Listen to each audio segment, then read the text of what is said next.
Okay. Good morning, everyone. Good morning, everyone.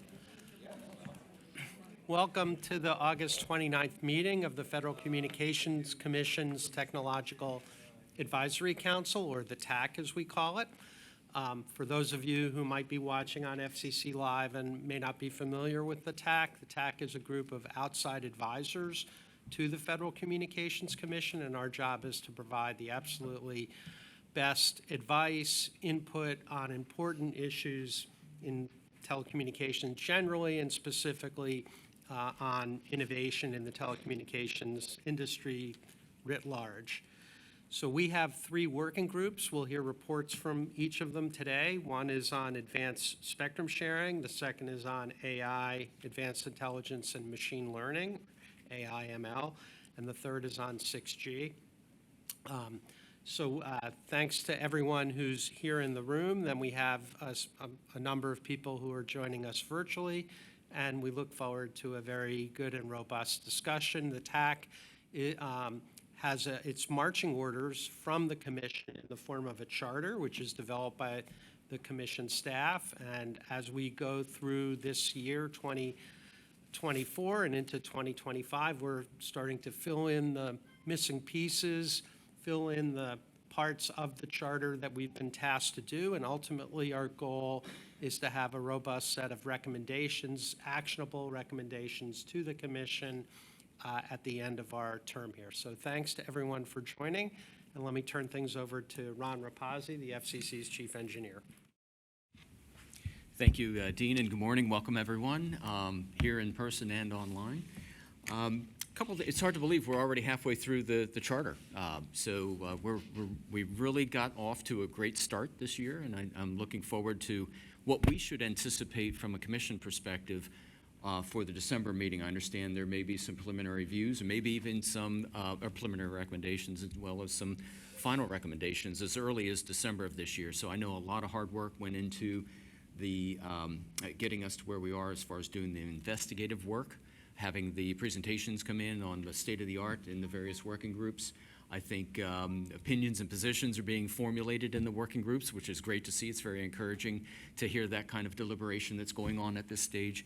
But at the same time, we are halfway through the cycle, and 2025 is just around the corner. So looking forward to what to expect at the end of this tax cycle, which is just about a year away now. A little bit of information. Something happened in the interim since our last meeting. The Commission released a CBRS, Citizen Broadband Radio Service, NPRM, asking a lot of questions on what can be done to refine the framework and the activities that are going on in the CBRS spectrum from 3550 to 3700 megahertz. And the previous TAC made recommendations in the December 2022 timeframe that those that are interested in filing individual comments in the proceeding may be well served by referring back to that TAC work. There was a white paper with several recommendations that were presented and approved by the TAC in the last cycle that would benefit those that are contemplating comments in the FCC proceeding. It's not yet in the Federal Register. Last I checked, that will set off the comment cycle, which will be 30 days from publication in the Federal Register. So I wanted to bring that to your attention. Pay attention to the Federal Register and the comment cycle, and if so interested, please do provide your feedback through that formal process. With that, I think I'll turn it over to Martin and see if you've got any remarks you'd like to make. Nothing here, Ron. Thanks, and I appreciate everyone's hard work getting to the point where we are right now, and I'm looking forward to actionable recommendations, at least preliminarily to the end of this calendar year and toward the end of the tax cycle. So thanks. Back to Dean. Okay, thanks, Ron and Martin. We're going to start with our Advanced Spectrum Sharing Working Group. So Andy Clegg, who is a co-chair, take it away. Okay. Thanks, Dean, and thanks, Ron and Martin. Thanks for having us today. So I will start as soon as the slides are up, but I'm Andrew Clegg, representing the Wireless Innovation Forum on the Technological Advisory Council. My co-chair is Manisha Ghosh. Wasn't able to make it today, but she is online. She's from the Wireless Institute, University of Notre Dame. So we have a very active working group. We typically get very good attendance at our weekly meetings. I've listed here the people who are the TAC members who are active participants in the working group. Not listing here the FCC and the NTIA representatives. These are just the industry representatives.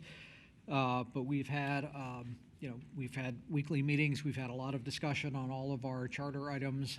We've made good progress. What we're not going to do today is go over the details of our discussions so far. We have several draft documents with recommendations or information that we will provide to the FCC, but because it's all pre-decisional at this point and the opinions that we're expressing are subject to change, and we also have some outside experts still to talk to, we're not going to provide here any details of where we're heading on particular recommendations. So we'll just give a high-level overview of what we're working on. So we've had a few outside experts give presentations to the group since we started meeting a few months ago. So we've had Mike Marcus, who is very active in the millimeter wave experimental community, and he gave us a presentation on some of the challenges of spectrum sharing and experimental licensing in the millimeter wave band. Very useful input from Mike on that. We also had two representatives from Ofcom come to talk to us about their hybrid 6 gigahertz hybrid sharing model that they're looking at. They're looking at a way to share the 6 gigahertz band between Wi-Fi and macrocellular technology. And they have some thoughts about, sort of bifurcating by indoor Wi-Fi versus outdoor macrocellular technology. So they have a consultation going on that, and they provided us some very useful information on their thoughts there. Dinesh Baradia from UCSD has given us a very interesting presentation on how the network topology you choose for a mobile broadband system can impact energy efficiency, and which is of growing importance these days, trying to turn things more green than they have been in the past. And the first time I calculated and saw that a typical 5G base station operating in the 3.7 gigahertz band uses about as much power as a large household does it's quite an eye-opener. So every 5G base station, you're looking at at least a house worth of energy use. It's pretty eye-opening. We just this week had a presentation from Billy Cosma at NTIA's Institute for Telecommunication Sciences, and also a separate presentation from Mark Walker at Cable Labs and Mark Paletti at Cable Labs as well, on the topic of clutter, on the impact of clutter on propagation loss, which is becoming increasingly important as we're seeing in the CBRS band. Coming up, we have William Blackwell from MIT Lincoln Labs. He's going to talk to us about millimeter wave sensors and spectrum coexistence with some of the passive and active millimeter wave sensors that Lincoln Labs is developing or collaborates on.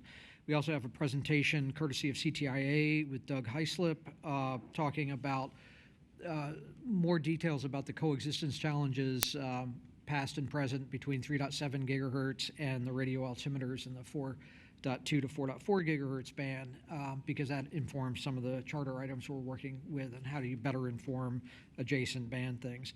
And then finally, we're working on scheduling a presentation that will involve NSF and a number of academic experts to go over some of the technological advances, for example, in receiver and filter technology, and how that could impact shared spectrum use. So we're looking forward to those presentations. It'll provide more information for the work of the group. And we plan to come here in December with at least some recommendations on some of our charter items, not all of them. And in fact, we sort of divided up the items that we're working on as to what we expect to happen with regard to those items. So some of them, we may have final recommendations by the December meeting. We're getting close on some of them.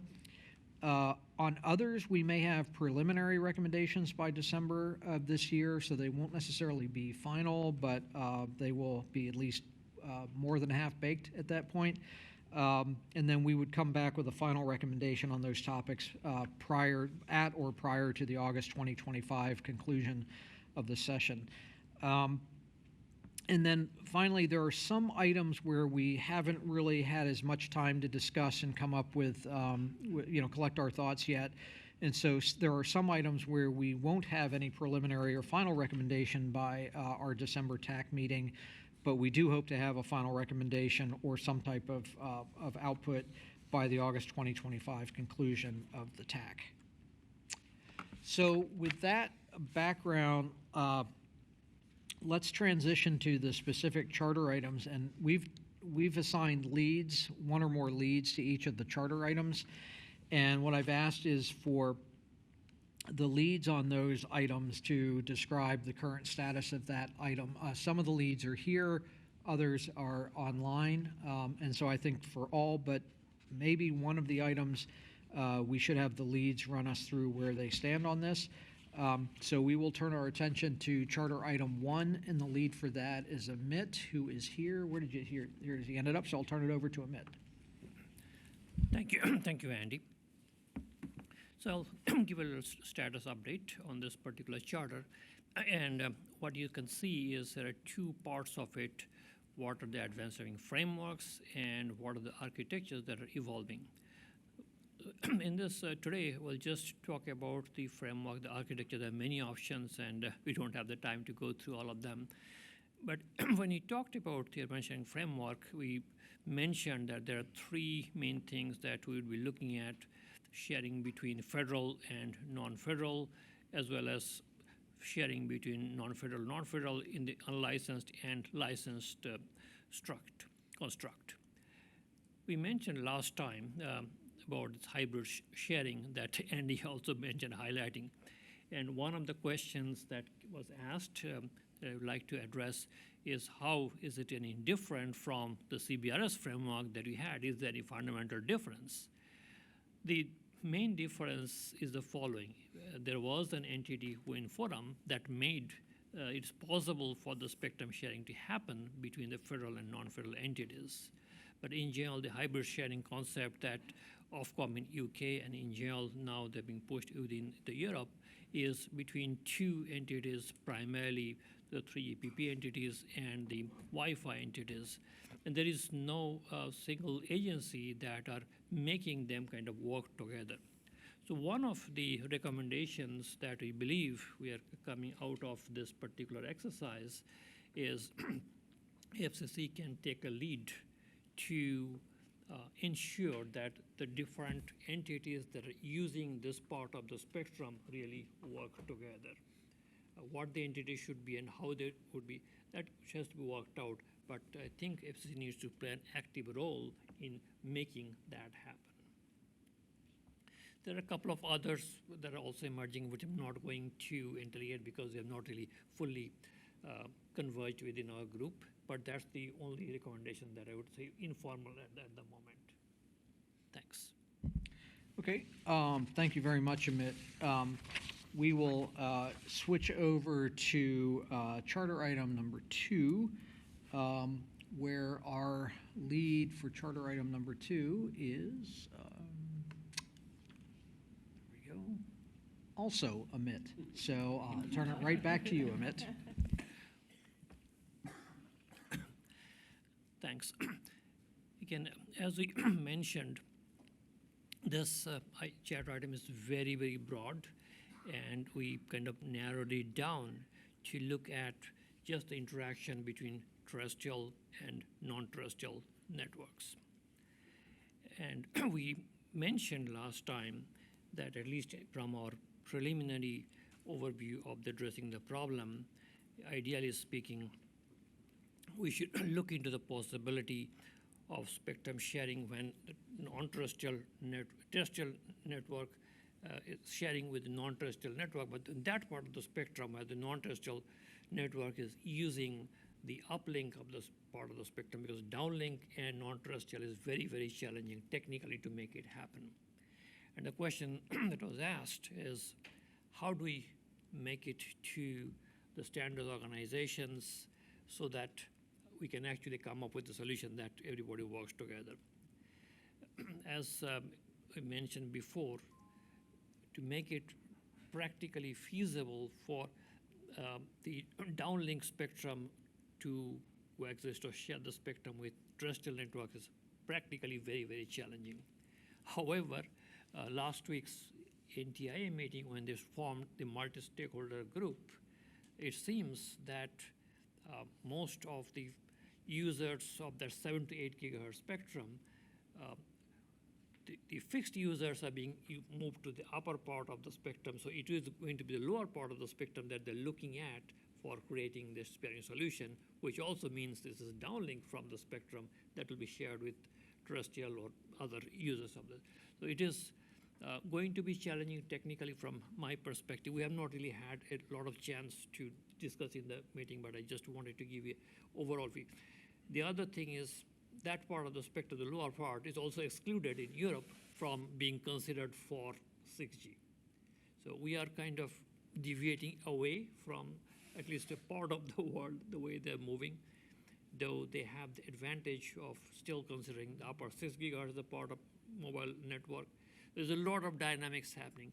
But the one thing that, again, the consensus was that yes, we can find a technical solution for a lot of this problem, but we should also consider the economic side of it, both to implement and create and implement and maintain the solution, as well as what is the economic benefit that particular spectrum of the spectrum may bring in if it is shared with some significant restrictions on that part.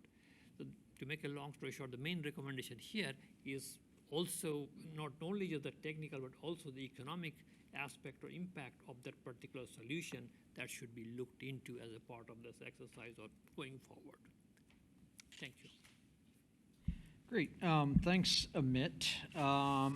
We will turn to charter item number 3, which basically the FCC is asking for the extent to which it can optimize its propagation models to make them less conservative than the ones we're typically using now.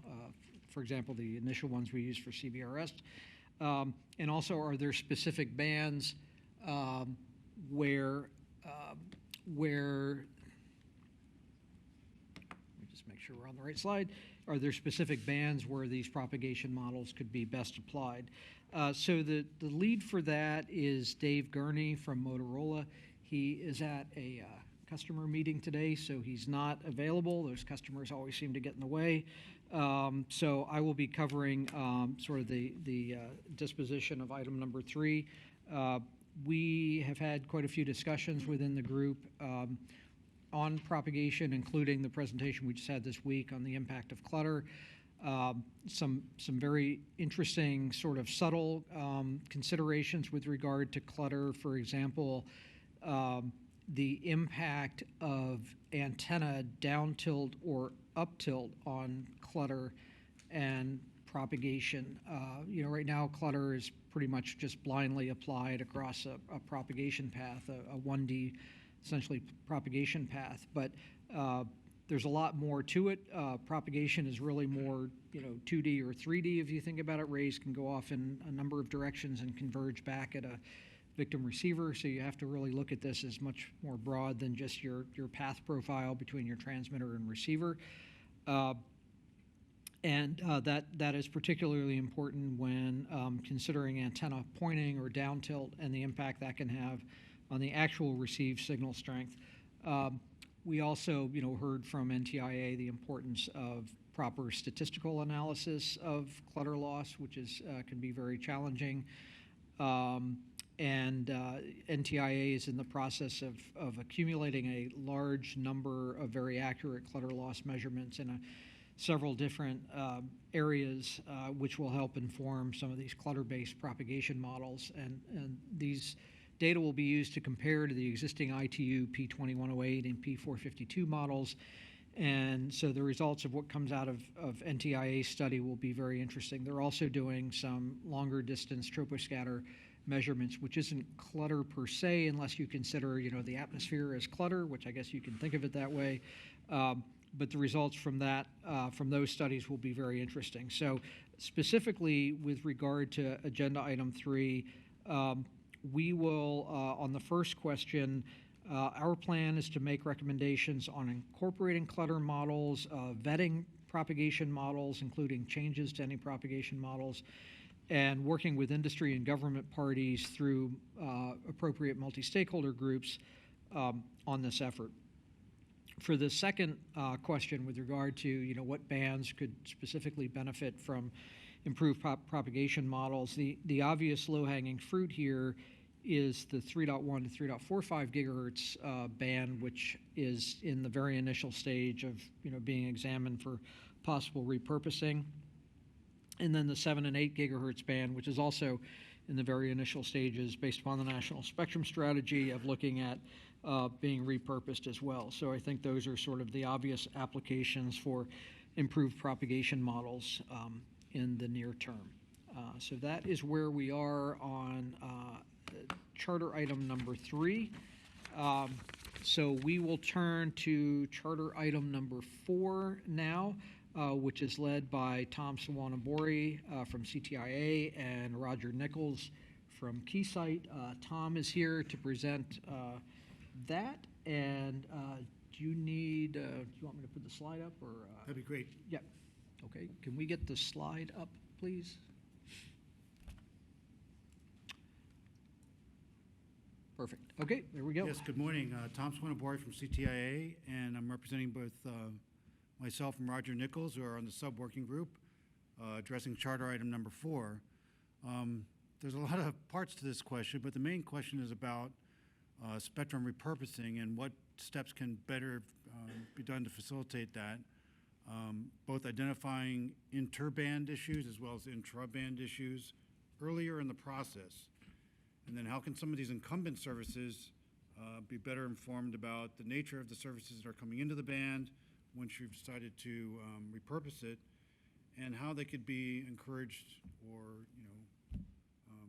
incented to take action to be able to coexist with the new services. And then lastly, what steps and processes should be used to with regard to the receiver bandwidths and how can that be addressed.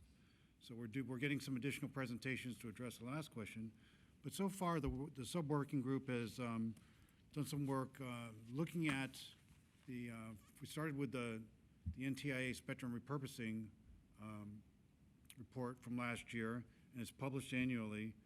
And we think some of these principles can be applied already to the work that's been kicked off with the National Spectrum Strategy, the bands it's looking at, both lower 3, 7, 8, and other bands as well.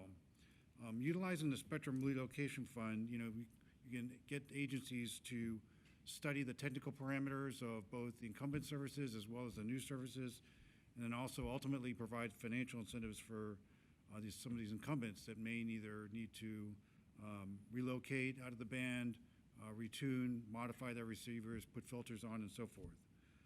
So one of the things that we think is important and was done, one of the case studies we looked at was in the C-band, which I think is a great example of one where we successfully repurposed a large block of mid-band spectrum for 5G in this case, and convened multi-stakeholder groups early in the process to identify what these incumbents are, to identify some of the options for coexistence, and to look at things like relocation, filtering requirements, and upgrades.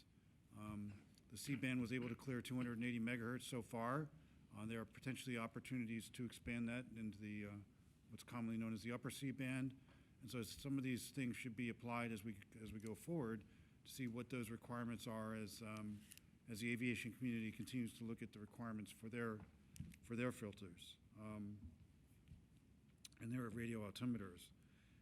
In doing so, we think it's important to convene trusted third parties to do both lab and field testing as necessary. Organizations like ITS that have the wherewithal and can be trusted by both private industry, government stakeholders, federal government, and so forth. We're also taking a look at some of the things that have been done in the 6 gigahertz area where recently Wi-Fi services are being introduced into both low power indoor as well as outdoor, potentially in the presence of existing microwave services. Beyond that, we think it's important to look globally at what's happening. It's already mentioned that the group is looking at what's being done in the UK. So they have a unique study that's been commissioned to look at potentially utilizing the 6 gigahertz band for either hybrid sharing between licensed technologies and Wi-Fi, or by doing sort of an indoor-outdoor where licensed technologies could be used outdoor and Wi-Fi could be used indoor. So that study is ongoing. We'll expect to see some more results.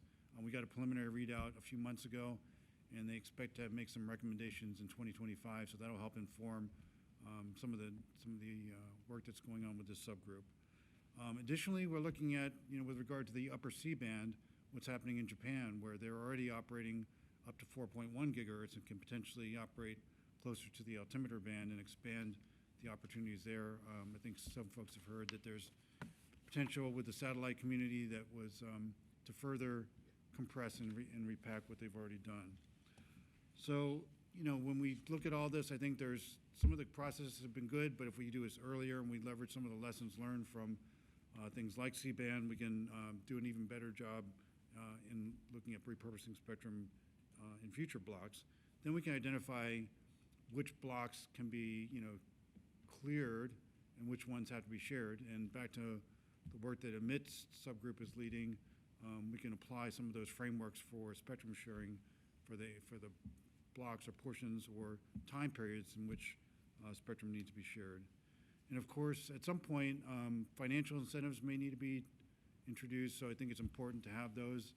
The FCC was very innovative when it created incentives for the satellite community to, repack and launch new satellites and move content to, so they were moving to the upper part of the band. And, lastly, it's important to have, a single agency lead in making these. We don't want to have interagency disputes, and we think that the FCC is well positioned with its technical expertise to be the authority and to, convene all the stakeholders, to provide the evidence, and to make sure that these trusted third-party results are brought to the FCC, and the FCC thoroughly analyzes these to be able to make a decision and set the path forward. So those are our sort of working recommendations right now. Probably have some preliminary recommendations by the end of this year. And there's been some more work done on, as I mentioned, on the adjacent spectrum and how we can potentially, look at receiver bandwidths and potential filters to be able to accommodate, further repurposed spectrum. So that's what I had, subject to your questions. Great. Thanks, Tom. So we will continue on to charter item number 5, which has to do with advanced technologies. The leads on charter item 5 are Professor Manisha Ghosh from University of Notre Dame, who's also the co-chair of the Advanced Spectrum Sharing Working Group, and also Dale Hatfield, who everybody also knows used to be the head of the OET here at the FCC, is currently with Silicon Flatirons. So Manisha and or Dale, hopefully you are online and can take it from here.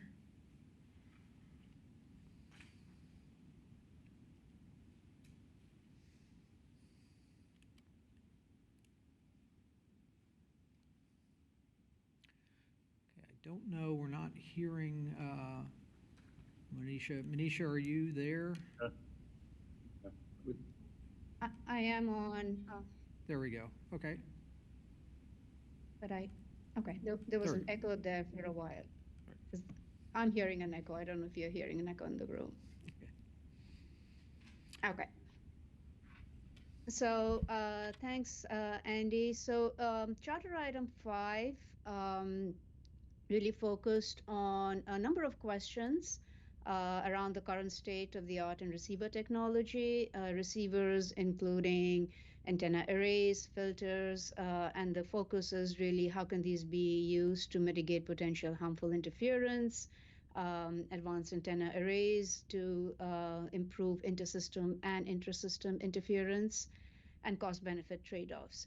So we are a little bit early on in this process. I've had some initial, and I know Dale has had some initial discussions with subject matter experts on these topics.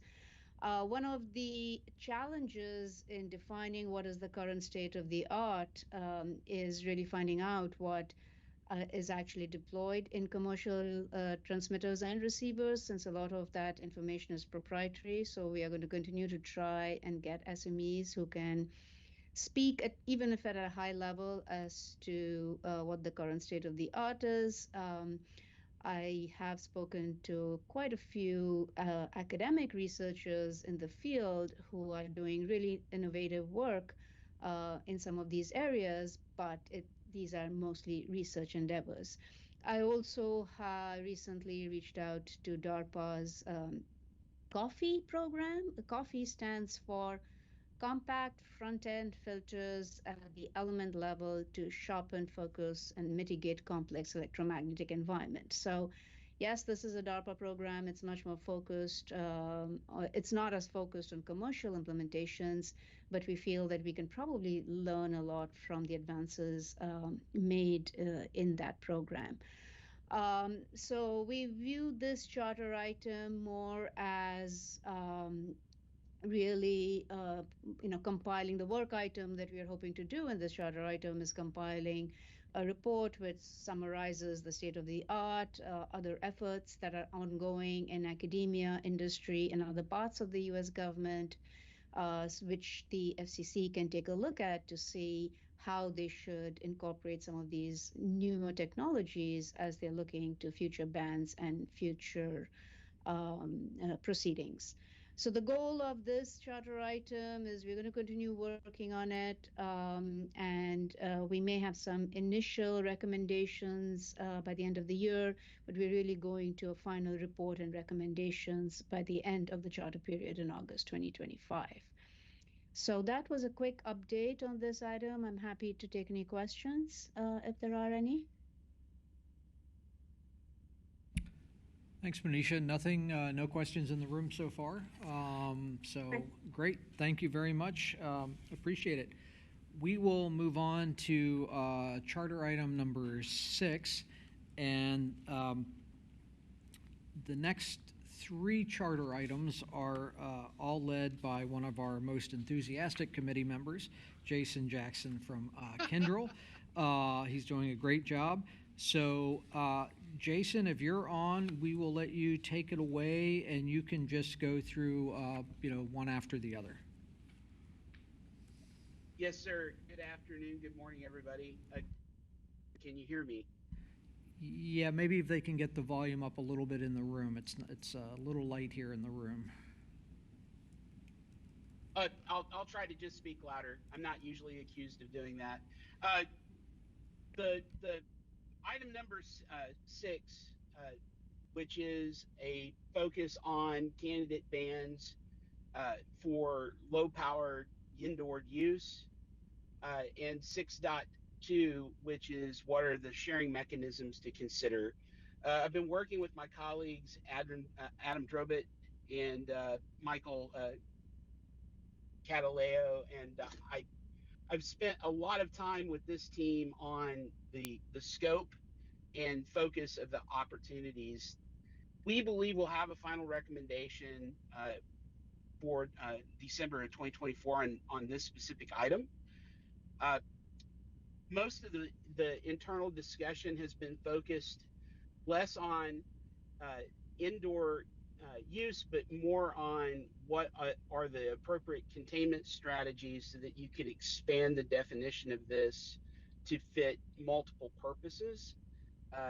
We find that there's a lot of remote locations where you can almost apply the same set of standards to the application of the spectrum.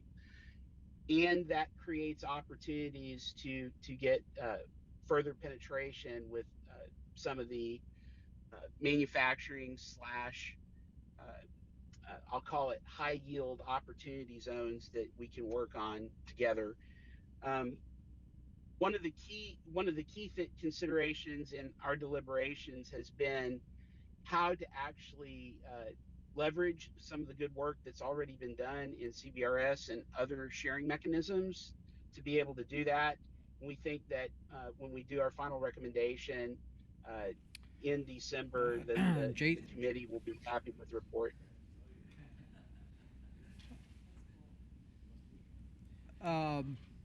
Jason, Can you hear me? we lost your audio in the room, although you're still being transcribed. So I'm trying to figure out how that is. Give us a second. We can hear Jason online fine. Yeah, we can't hear him in the room. Ah, Interesting.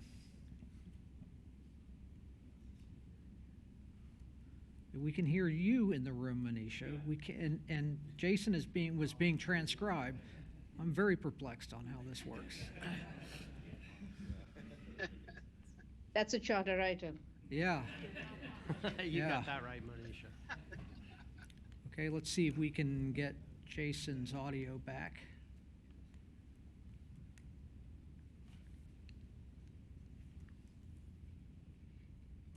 Can you hear me now? Yes. Yep, we Yes. can. Yeah, I think the Okay. issue was here, but yeah, go ahead, Jason. Thanks. So I don't know if everybody heard that. I know it was transcribed. Are there any questions for 6.1? No, no questions here, Jason. On 6, so if you can just go through 7 and 8. Yes. So on charter item number 7, we're still digesting all of the good feedback that we've heard from the speakers that we've had on the committee. We think that there's a lot to deliberate on this particular topic. So we've chosen to defer this so that the committee can digest what it's heard. Any questions on that? No, nothing in the room, Jason. So do you want to do 8? Yeah, 8 is interesting feedback. So Cameron has provided me with some very good positive feedback around the scope and intent of this question. Originally, when we looked at this question, the focus started to narrow toward how that might apply to a situation with 6.1. I think that we will have to expand the definition of this particular item to include some of the other considerations, because sensors is a very large topic. We will have a preliminary point of view on this for the committee to consider, but we'll have to expand this to the other items that are on the committee agenda. Okay. Any questions? Nope. Thanks. Thanks very much, Jason. No questions in the room, so we will go on to charter item number 9, led by Rob Alderford from Charter. Rob, are you online? I am on. Yep. Can you hear me okay? Yep.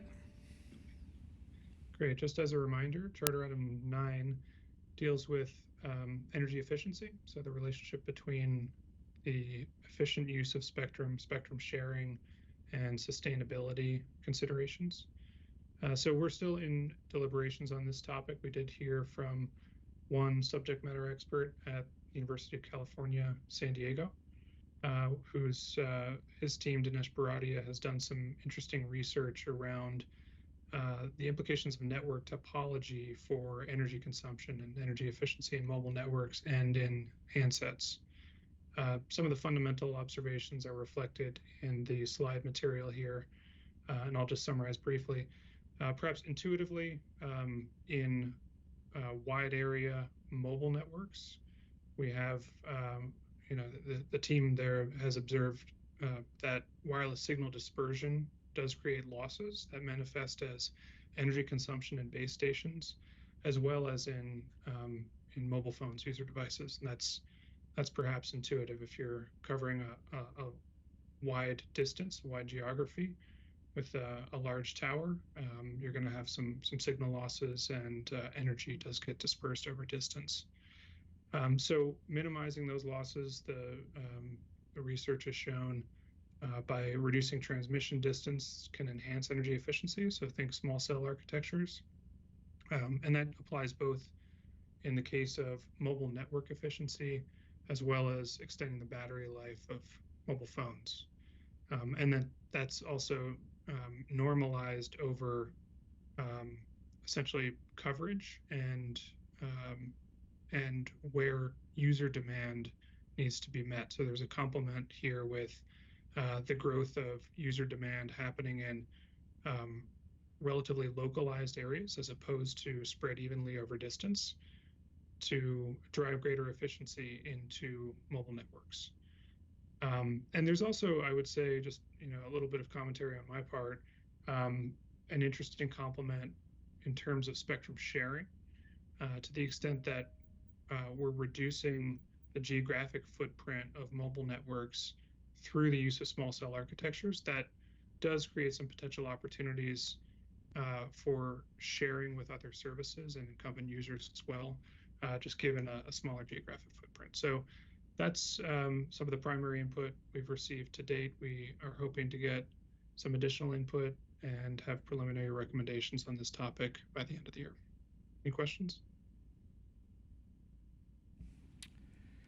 No questions from the crowd. I think it's getting close to the Labor Day holiday weekend, so not a lot of questions coming in. So we are on our last agenda item, and thank you, Rob, for that update. Last agenda item, which is co-chaired by Michael Cataletto from Scientel and myself. Michael, do you want to give the summary?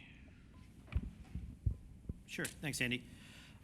So charter item 10 has a lot of overlap with charter items 6 and 8, and we've been working very closely with Jason and the charter item 6 team and charter item 8 team in terms of working through a unified recommendation, and so that the outdoor plans don't conflict with the indoor recommendations.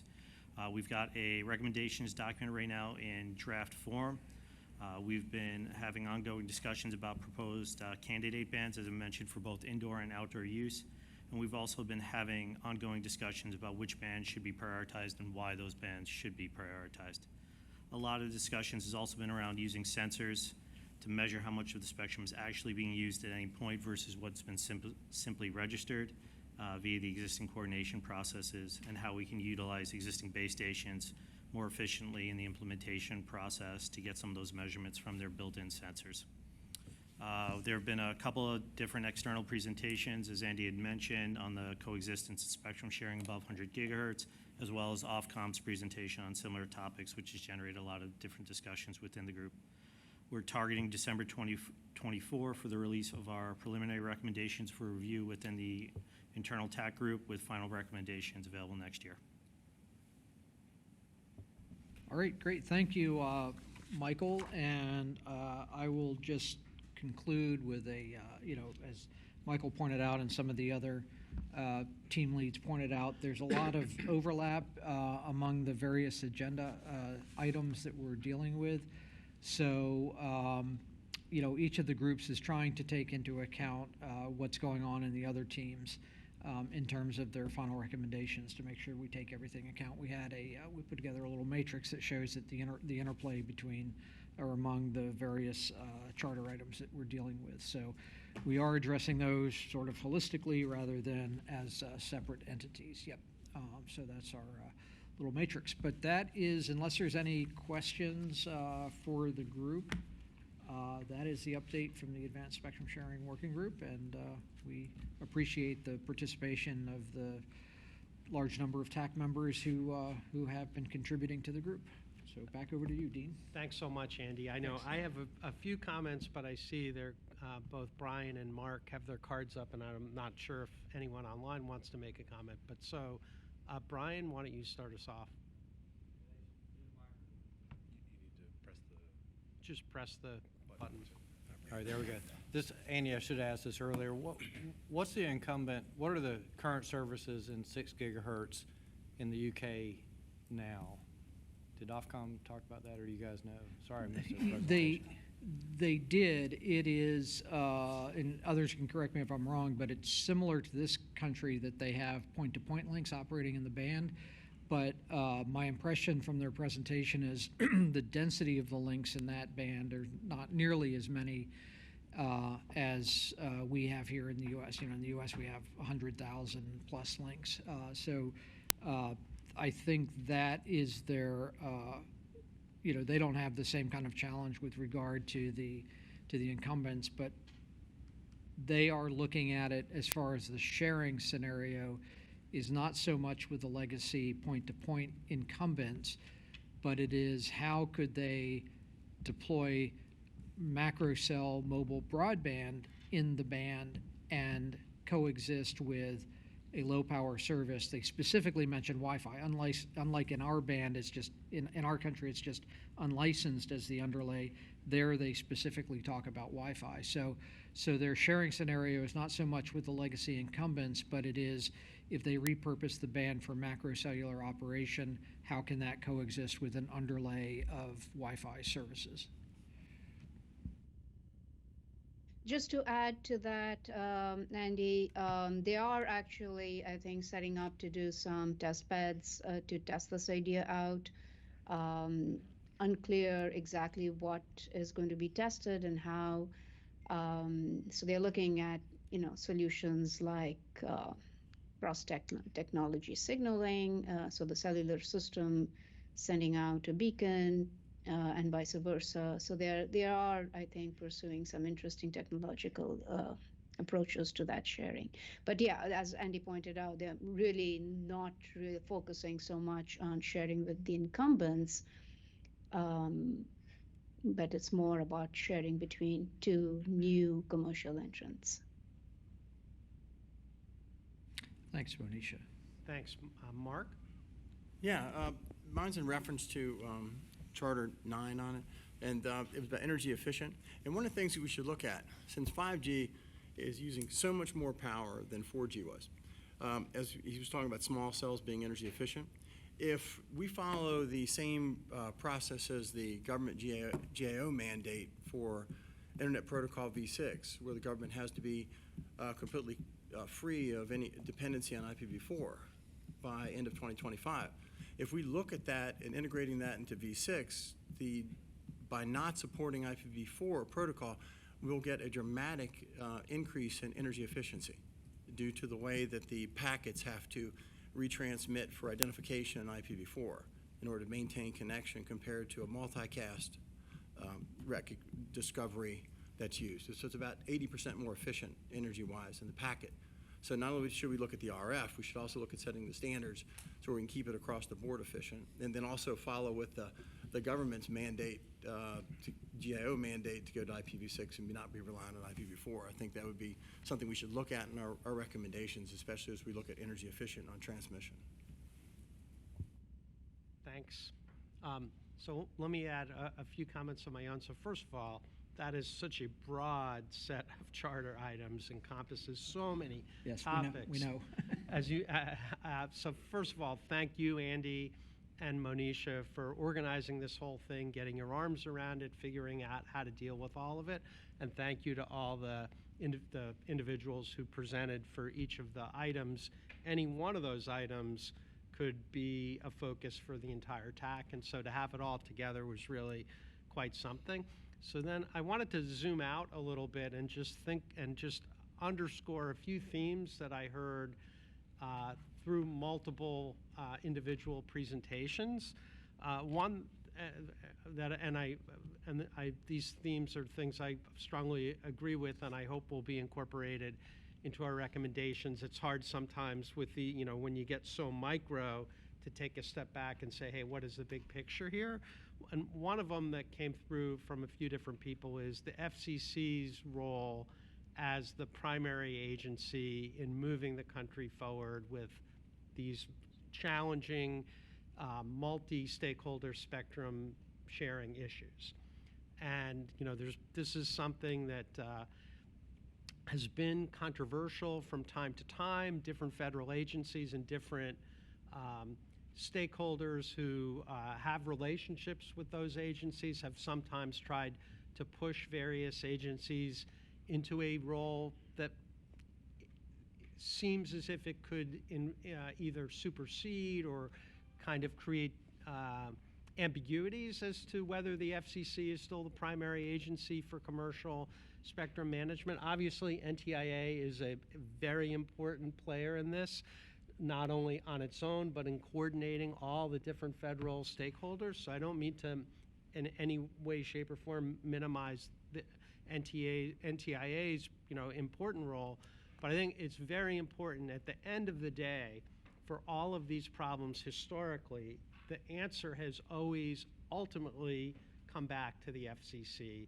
And the FCC has, I think, an impressive track record over the past, say, 15 years of working through these complicated spectrum sharing issues involving multiple industry stakeholders, involving NTIA and multiple government agency stakeholders. And so, I hope that going forward, part of our recommendation, it may not sound controversial in this room or in this building, but actually it has been over the years sometime controversial, is to say, hey, the FCC should continue, because it's something the FCC has done, the FCC should continue to play the leadership role in moving these issues forward. So that was one thing I wanted to highlight. A second is, Amit mentioned it in connection with a question that I asked at a prior meeting, thank you. But, kind of another grain that goes through several of the charter items is economic impact.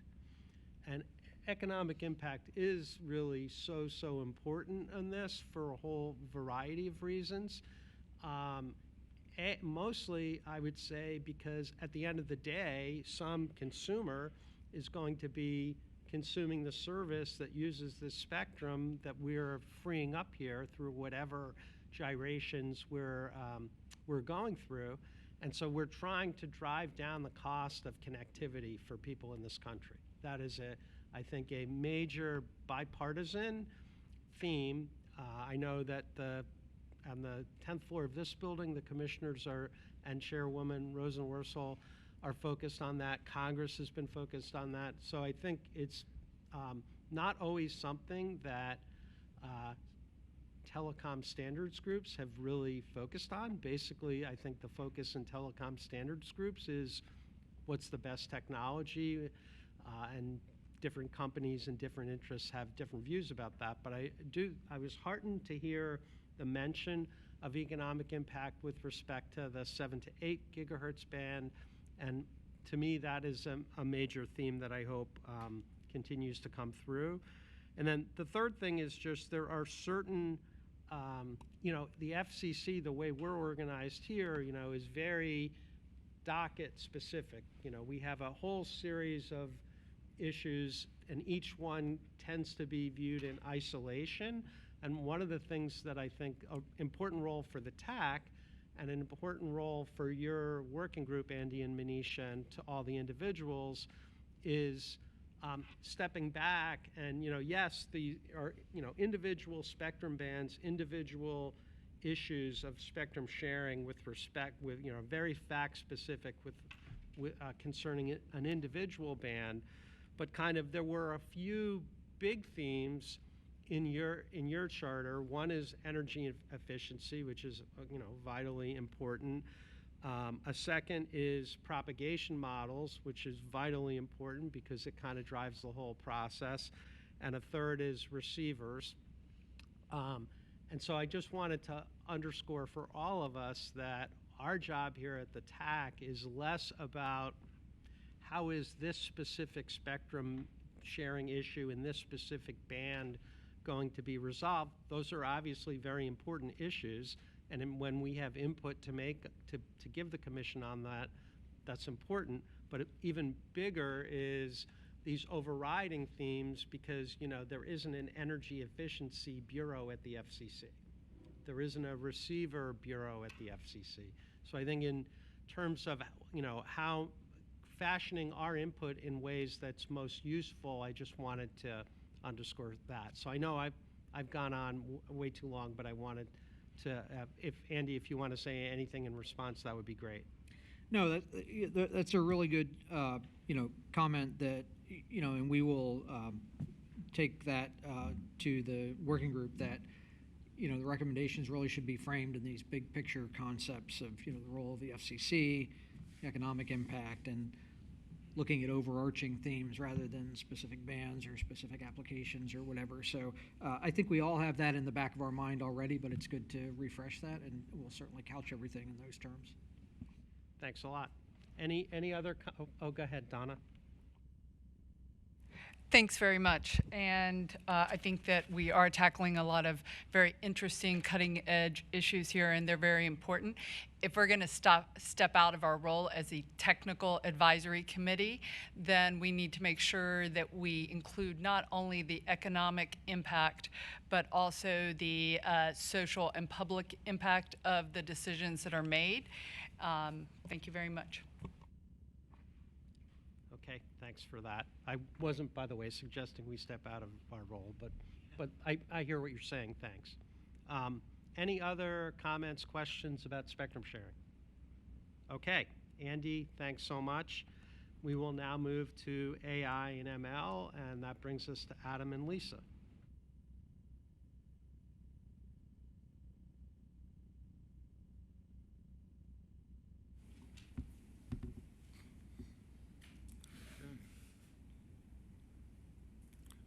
Okay.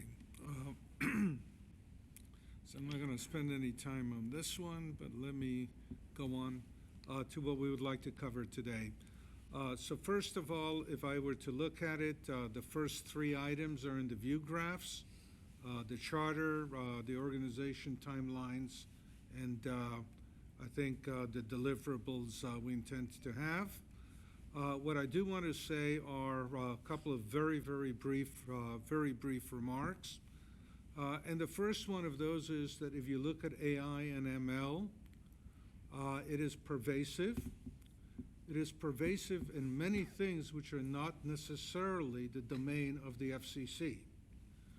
But at the same time, I would say the impact of those, the processes that we use in the way you run a business, the way we go about designing the basic components out of which communication systems are made, I would say all of those are really going through a revolution, okay?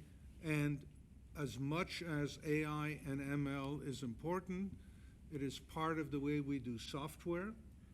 I think it's part of our charter if I look at it. That software, its quality, the way it impacts the way we work, and the economics that it causes, okay, while not necessarily the domain of the FCC, they really have an impact on the way our communication systems function. So I thought what we would be doing today is actually giving you a first presentation. Lisa is going to be giving that. Which is background trends and developments in AI and ML, sort of writ large and the impacts they're likely to have. A progress report on the main items that we're dealing with in the charter. Bucket one, which I'll be doing very briefly, is AI and ML for spectrum sharing. And I would say to contrast it with what Andy's group is doing at this point, Andy and Manisha's group, is we're probably looking at things that are much further out in time, sort of having a vision of, what can you eventually do in spectrum sharing that has a very high degree of automation and a high degree of utilization at the same time, okay? The next one is network safety, security, assurance, and performance. I think we'll be very brief on that. Bucket three, which is testing. And I don't know which version of the presentation we have up here, but Balaji Ragothaman from Keysight actually contributed quite a bit to that. Richard Kessler is going to be doing the presentation. And then lastly, bucket four is softwareization, and then a brief summary. So I think with that, let me hand over to Lisa and have her go into what we see as the trends in AI and ML. Great, thanks, Adam.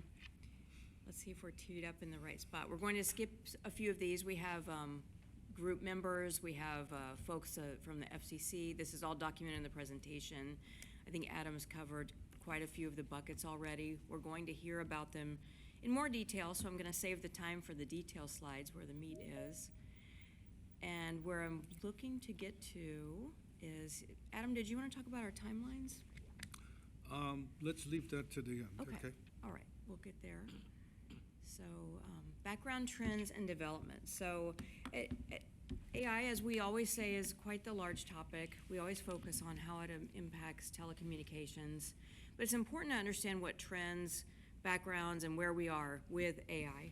So I'm going to cover 4 main areas here, and really some trends that we're seeing. One is, and this is an obvious trend, but I've got some interesting stats, the high level of growth and in AI, and in particular softwareization, which is our bucket 4 as part of our group. Shifting demand for 5G for consumer to industry. So that's also an interesting trend that we're seeing. I know I'm seeing it in some of the things that I'm involved with. We're seeing it play out in what a lot of the analysts are saying. I've got some sources there. Leveraging AI to maximize telecom efficiency and key issues and responses. As always, there's concern around AI and all new technologies. What are some of the key issues? So let's dive into topic 1. And we will talk about the high level of growth. Clearly, as the charts show, there's a CAGR of 36.8%, very high level of growth in general.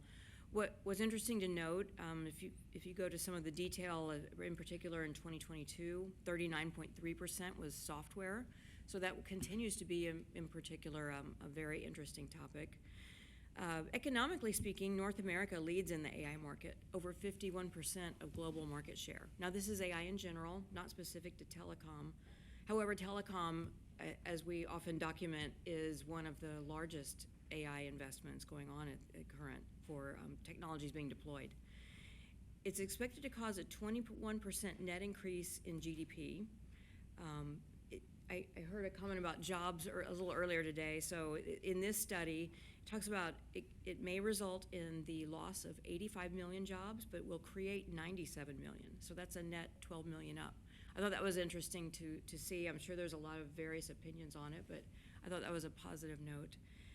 And I've got my sources documented here. So AI will be leveraged, and it will enable telecommunications, growth of economy, and bring jobs. Topic 2. So the shifting demand from 5G, consumer to industry. So this is something I think our industry is seeing, and it impacts AI in that as industry gets more and more 5G and it's more prevalent and it goes all the way out to every single IoT device, everywhere it's pervasive, that is the foundation for AI, because AI needs connectivity, it needs bandwidth, and it drives that. So this is a very interesting and an enabling trend for AI. So what are some of the reasons for that? Consumer market saturation. We have 5G, what's the use of it, how are consumers using it is somewhat saturated. Industrial and enterprise adoption is on a very high curve, using automation, IoT, real-time data processing. Another area is private 5G networks. This is an emerging technology, providing private connectivity that is low latency, high bandwidth, very controlled, and customizable for industry. We're seeing it lead in places like manufacturing, logistics, warehouses, and safety. And energy, very interesting area for us. And then smart cities and infrastructure, where we're using it in public safety, traffic management, lots of connections in a small physical area. 5G is a great use for that. Some emerging use cases are in healthcare, agriculture, and transportation. So we're seeing use in telemedicine, real-time health monitoring, smart farming, autonomous vehicles, emerging 5G demand. So industry is really starting to take over more of the growth in 5G versus consumer, which is a shift from the LTE world. So the economic impact, interesting you mentioned, and we already had it on our slide. Economic impact, AI will bring, and 5G will bring efficiency, enhanced productivity, a lot of new business models. They'll be able to have introduce intelligence, which will require a lot of bandwidth in a lot of areas. Like it might be retail, it might be IoT services for and automation, data analytics. So this is new business models that will be introduced by 5G with AI. Some challenges, and I think we'll go into this a little bit more later, of security, of course. That is a challenge as we get more data, more prevalent connectivity, and infrastructure and investment. And a lot of what we're doing in our slides here is for future reference, so we're using our sources and referencing liberally, and the slides are very dense as far as content, but the intent is so we have a resource to look forward to in future discussions. Topic 3. So AI is already maximizing telecommunications efficiency. We're seeing this currently. So I've included 4 examples in 4 areas where, and it's some interesting examples and use cases and studies. I'd encourage you to look at them later. But fiber network is already being optimized with AI. Enhanced service delivery, quality of service, and automation. So we're doing predictive maintenance. And here's an interesting case where we're optimizing QoS for Internet of Vehicle, IOV systems. And I've got a link there to this use case. So AI already here, maximizing. Security enhancements with responses to cybersecurity threats, identifying potential security threats, and energy efficiency, which is, it drives important initiatives for this country. It drives economics, and it drives good investment and smart investment. So, and here's an interesting study talking about the growing imperative of energy optimization for telco networks and leveraging AI to do that. So we're already seeing AI come to bear. We've been at this AI working group for a few years now, and it's very encouraging to see how AI is already being adopted in our day-to-day industry and lives and our work.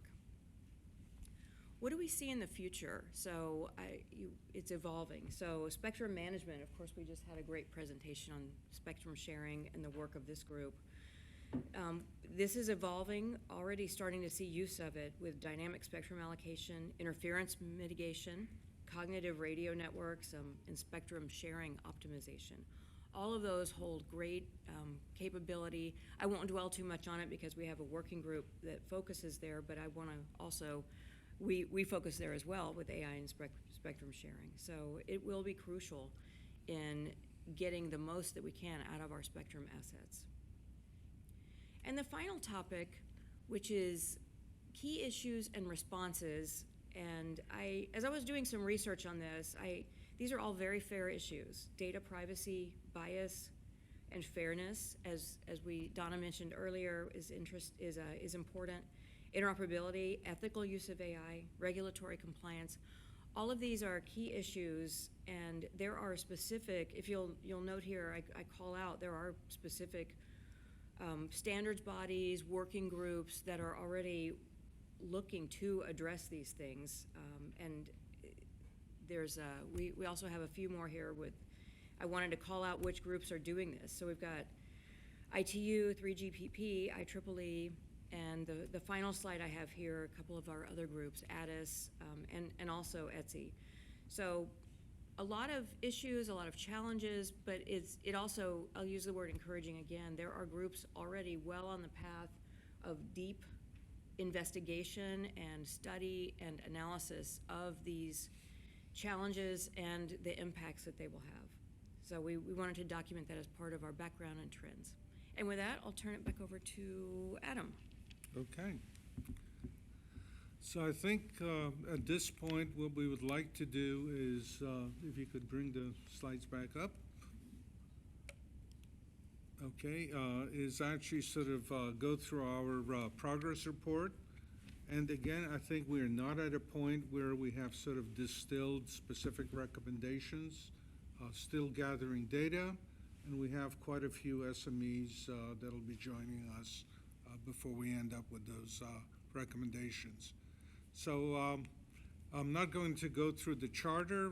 It's included in the deck. But the first thing I would say is, at the heart, I think we've had a lot of discussions. At the very heart of what you can do with spectrum sharing is really getting a much better hold of what is possible with propagation models. Because in the end, those sort of determine where you will have interference, what signal strengths you need at what point, what kind of antennas you need, really at the very, very heart of the discussion. If I were to look at it for spectrum sharing, we put together a view graph that actually tells you what is involved, the fact that it's a fairly complicated landscape. You have people who want to use the spectrum, you have incumbents, you have folks who have to be protected, you have keep-out zones, you have user equipment of various kinds. Again, a very complicated world. And again, AI and ML plays a role in sort of resolving all the complicated rules that you have to think of, all the corner cases that go along with this. So I think that's a very important aspect. If you then take a look at propagation models, you look at where a base station, a point-to-point launch places. It may talk to quite a few different pieces of equipment. And then you have sort of a basic architecture of where AI and ML actually resides. Is it at the base station? Is it cooperative? Are the sensors involved in the system? Again, a very, very complicated landscape. And so what we're doing is just gathering the data, input on this, to see whether we can come up with a picture that says, here is a strategy of what may be possible short-term, but much more important, how do you in fact assure a future, okay, where it's possible to have that high efficiency, lower the cost of what needs to be done, and really have an assurance that if you're a user and make an investment, that investment will last, so the economics come in, and that it's affordable at the same time. Okay? You know, quite a bit of issues that come up. I have to say, I listened in because I do participate in the in Andy and Manisha's working group. They had a terrific presentation from NTIA, I think Billy Cosma, and again, he brought up all of the issues that you have to pay attention to. It's very complex, and I would say the big challenge in all of this is, how do you actually create an architecture where you can divide and conquer, create doable problems that are actually tractable, okay, that you can make progress on in some way, and an architecture that allows you to put those bits and pieces together, that the overall system actually has advantages, okay? And so I think I'm going to stop it on that. Other than to say at the very end, I think the dream is, hey, how do I create something that is a local digital twin or something of that sort that really takes advantage of the environment around a particular site, as opposed to using statistics or very broad prescriptive set of rules, okay, and has the agility within the base station to actually direct the energy where it needs to go and prevent it from going where it might interfere with things, okay? And so this is sort of a dream of full automation. I'm not going to say anything is achievable in the short run, but the question is, how do you actually get on the path to do this in some sensible way? Okay. So I think that's the report on that particular issue. I think the next one is looking at issues of performance. If you could also bring up the view graphs for that, please. Okay, I'm going to skip that. Okay. I think after a lot of deliberation and looking at a whole bunch of use cases, I would say what seems to have bubbled up to the top, and I think it's true for us and several of the other working groups, is actually all the issues around Open RAN, where there is a considerable amount of experimentation going on. The standards bodies are already talking about how do you put AI and ML capabilities into that. I would say what's interesting with it is a lot of the interfaces that are necessary have been identified. There's an incredible number of parameters involved, okay?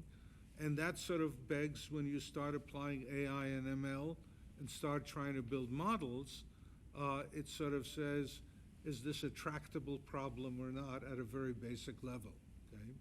And so the important thing is the ability to go and reduce the models that you have to build to a dimensionality where you can actually get your hands on enough data, be able to actually do the computation in real time, lots and lots of requirements, and I would say we're just working our way through that before actually making any recommendations. But this is an important area because whether it's an intelligent radio controller that really takes advantage of the spectrum, worries about energy savings, and is put together in a way that is actually affordable. Again, all of that matters. And then I would say there are, again, lots of groups working on this. The Linux Foundation is one of them. Lots of associations. I think there's a new one that deals specifically with AI for ORAN. One of our speakers is actually going to be heading that. So I'm going to say lots of activity, and I'm going to stop at that at this point and hand it over to Richard, who's going to talk about the next bucket for us, which is testing. Hey, good morning. Yes, testing and certification of when you have AI, ML softwareization. We took the liberty for bucket 3 to actually split it into two cases. So one case is 3.1.1 on the slide. If you have a system with AI, ML inside, how do you test that system? And then the second part is okay, how do I use AI, ML to test systems? And you'll see through the slides, we'll go through both of these things. Yes, as Lisa and Adam have mentioned, there is a definite ramp up in AI, ML in 5G. Open RAN exposes a lot of the interfaces, which is both which is a benefit for testing, I think, to an extent. But it also brings in new functionality, AI, ML, which is a complication for testing. So that's a trend. 3GPP has been working on AI use cases for years. The IMT 2030 vision, which is the basis for 6G, maybe a basis for 6G, prominently calls out ubiquitous AI. So there's no question that testing of ML AI in systems is going to be important going forward. The use cases for AI and communication systems is as diverse as the technologies that are in communications systems. You see beamforming, selecting the right beam for the users for the cell phones, for example.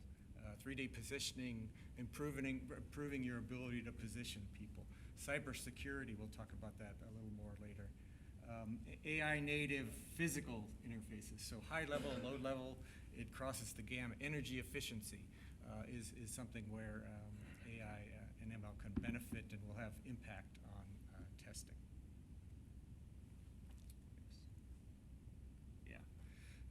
Another thing we have to keep in mind is AI ML has an established life cycle out in the industry, training, initial testing, using, monitoring.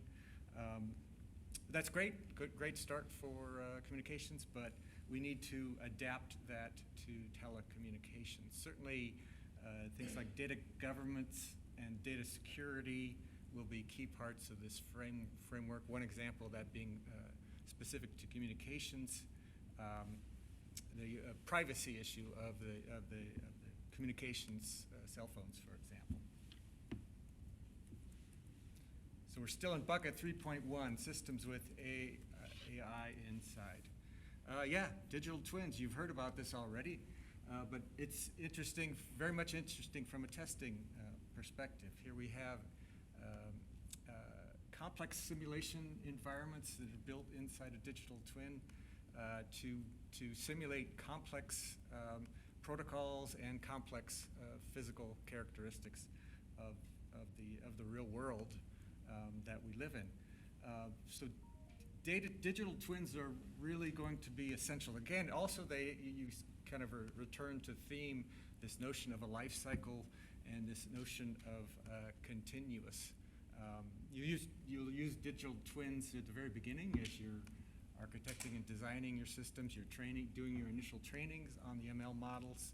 And then as you deploy the systems out in the field, it will be very valuable to have the digital twin to help with the tuning, to keep up and actually make the end system better. So there will be, throughout the life cycle, performance and characteristics of the end system will be monitored and improved by the digital twin. In the industry, the telecom industry hasn't really created robust evaluation methodologies, testing and evaluation methodologies for, oops, I forgot to skip the slide. Apologies. The telecom industry hasn't created robust testing and evaluation methodologies, but there is several active work groups underway for years. And the example is that we show here in the slides, 3GPP group and an ORAN group. Ultimately, these new AI architectures bring the need for new testing paradigms, probably a need for new metrics like stability and resilience, maybe more important than they were before, or more reason to test for those than they were before. Explainability, I think, is an interesting case to it. How does that impact testing? But certainly AI will be distributed throughout many of the communication systems that go forward in the future, and this is a challenge for us to conquer. Security, as brought up previously, and definitely I'll talk about that more. Oops, I did it again, didn't I? Yeah, we'll talk about it more going forward. We've been investigating a number of regulations and frameworks. These frameworks, they're listed here. I won't go through them. These frameworks are not specific to communications. So one of the challenges will be are these sufficient for communications? And one of the things for the work group looking at is there a role for FCC to, for example, drive a framework around which we can create testing, better testing solutions.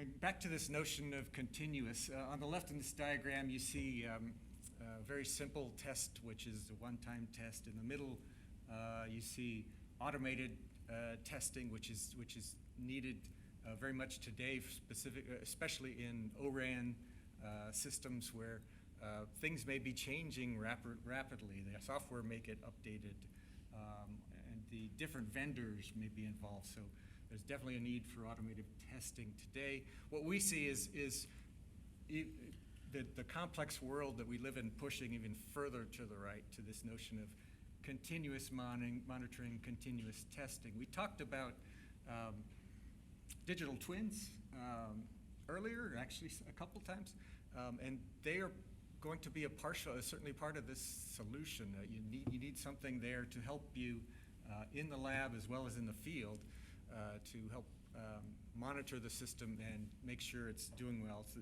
you have this, with AI, you have the notion of AI behavior drift, which we have to figure out if that's how big of a problem that is. But the beauty is a continuous monitoring scheme could help there. Also, not only in a digital twin, but also in the systems themselves. The AI may be doing the monitoring itself, and therefore AI ML may be crucial from that perspective. We're moving now from the bucket 3.1.1, which is testing systems with AI ML inside, onto AI ML can help test systems. A little more on that in the next slide. Here we see some opportunities to use AI to test systems. For example, test configuration, making it simpler essentially to generate tests and run them, really. Test sequencing, AI can help you choose the right tests that you run and order them in an intelligent way. Security testing, the AI can be a simulated attacker, for example, in your testing. Reliability testing, the AI can help generate outlier conditions. These are just some of the potential use cases for using AI to test systems, and we think that's an interesting area to investigate as well from our perspective. If there are no more questions, I'll hand it over to Ardavan in bucket 4. Thank you. Well, there are no questions. Good morning.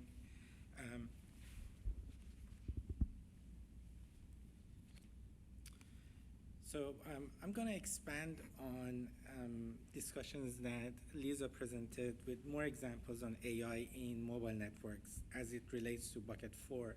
I'm going to skip this slide because we've seen it before.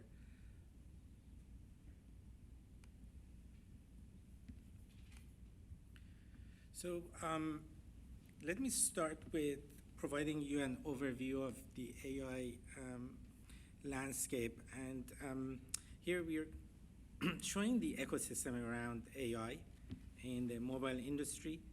On the left side, you see some of the main parties involved, regulators, standard organizations, industry alliances, whose expertise is in policy regulations and producing the standards.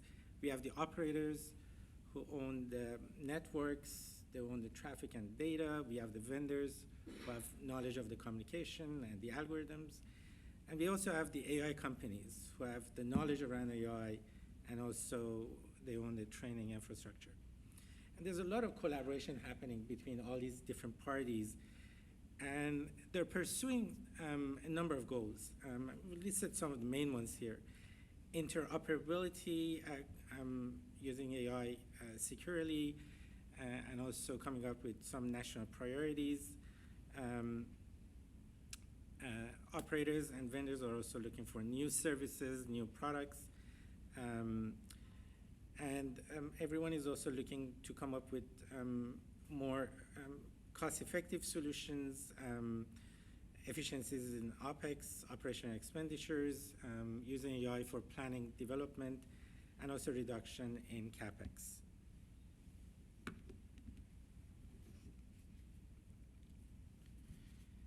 So I'm going to go over in the next few slides to cover more information about some of these players.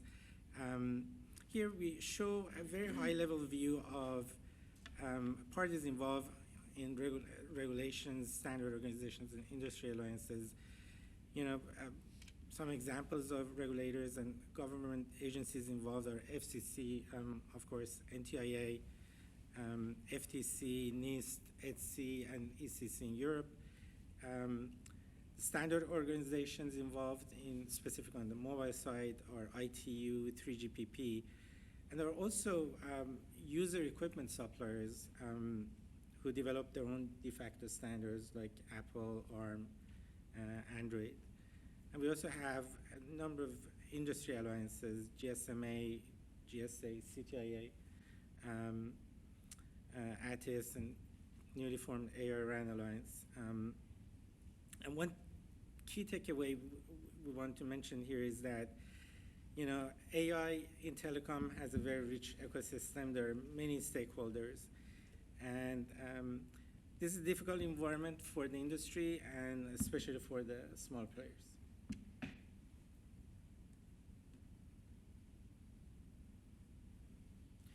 So, so operators are also proactively cooperating with AI companies, and they're pursuing a number of goals. One of them is to develop and utilize LLM and AI, to discover also new AI consumer enterprise services.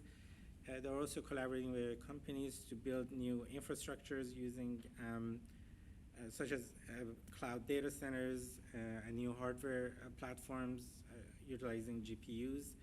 We've listed here a table of some of examples of some of these cooperations happening between operators and AI companies. I'm going to, in this time, I'm not going to go through all of the details here, but we're providing these as a reference. Oh, it skipped a lot. Sorry. Okay. Here we're trying to capture some high-level information of network vendors and their goals here. You know, vendors are looking for using AI for coming up with more efficient networks and improved performance of their products, and using that to reduce their OpEx, reduce OpEx and CapEx costs for their customers, you know, the operators. And also there's a trend moving towards virtualized architectures, running software-defined functions on commodity equipment. And here inside these boxes, we are showing some of the areas that AI is being utilized by vendors, and these are some active research happening. One of them is using AI for automation and OpEx reduction. Some examples here are increasing network efficiency, you know, energy reduction, network optimization, using AI for troubleshooting and recovery. There are also active research happening on using AI for performance improvement. Example of that is applying AI to various network components and functional layers. There's also activities happening around using,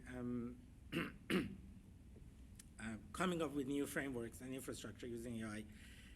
AI ML data management is one of them, and also lifecycle management of AI ML. And a number of vendors are working with AI companies, in particular NVIDIA, on coming up with new hardware platforms.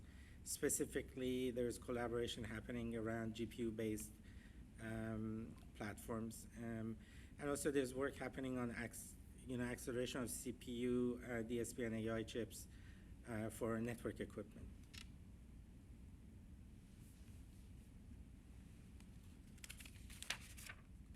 And AI companies, to name a few, NVIDIA, Google, Microsoft, Apple, Amazon, they're also expanding, they're trying to expand their shares in the telecom market by using their knowledge of AI and their own training infrastructure. One example we wanted to highlight here is NVIDIA has been actively getting engaged with the mobile industry. They claim that their GPU-based vRAN can match CPU-based vRAN solutions, both in price and performance. They're also championing this idea of multi-tenancy vRAN concept. The idea is to use a common shared hardware platform for running RAN and also AI workloads.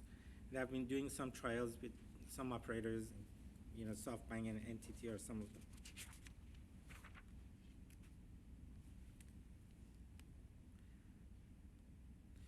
You know, now I want to get into some more specifics around examples of how AI is being used in mobile networks, and specifically also in 6G. And before getting into details, let me just present some high-level trends of what we are observing beyond just 5G and 6G, and that's a trend towards softwareization, visualization, and AI-native architectures. On the left side, you see the status of mobile networks today. what we call hardware-centric telecom networks. And we are showing, at a very high level, some of the main components of these mobile networks. You have the core network, you have where the data processing is happening, called centralized units, distributed units, and you have the radio unit, RF units, and the mobile handsets. These are complex networks, and they utilize customized hardware. And that entails very high maintenance and high upgrade costs. What is happening is there's a move towards what we call AI-native virtualized networks in the cloud.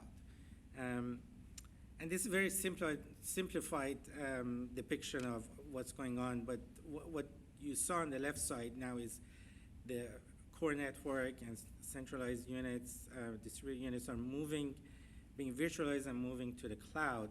And still we would have some hardware components like the radio unit, RF, and also the mobile handset. And this trend is helping with scalability and flexibility, and also is significantly reducing maintenance costs, and also enables more flexible upgrade. Key takeaway here is that AI is dramatically lowering OpEx and CapEx expenditures.